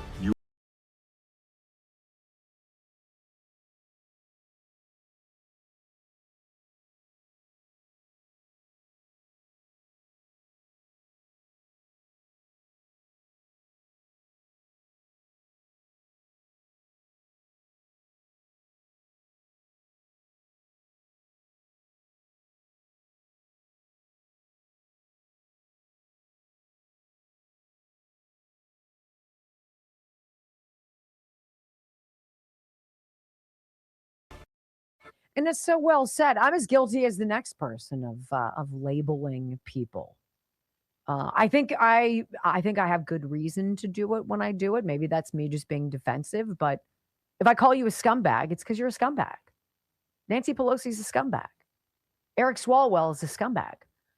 Ro Khanna, who we featured today, who's desperate for you to believe that Barack Obama wasn't the one who gave Iran all of the tools it needed to enrich uranium to create a nuclear warhead. He's a scumbag. I don't think it makes me a bad person to demand more. Los Angeles deserves better than Karen Bass. Karen Bass did nothing. She has no ability to do anything for the people of California, for Los Angeles. She doesn't care. She's been traveling to Cuba for 50 years. What do we know about the infiltration of a new thought process? It doesn't happen overnight. It's a slow and steady seepage. And it starts in the schools. Start spreading the message that you want people to gobble up in the schools. Well, look around your 20, 30, young 40 age woman out there. Because that's a product. That's a living testimony of a job of propaganda well done. And so I have to ask you, if time travel is in fact not off the charts, maybe not getting into a capsule and blopping back to, 1940, but if there's something there where we can communicate with past versions of ourselves or what have you, do you think Donald Trump knew about it when he was talking to you in 2015, 2016 about draining the swamp? Because I do. I think he's known all of these cards. He knows about the aliens. He knows about all of that. And still remains completely measured and able to sit down at the White House lawn with a coloring book and a bunch of kids on Easter.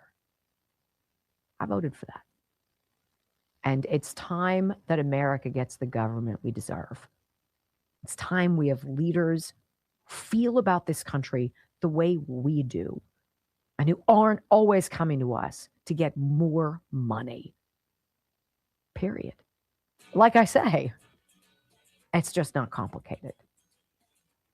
Thank you for being part of the program today. Come on back tomorrow. Let's do it again, huh? 21 hours from now. I'm already counting down. Have a great day. Peace.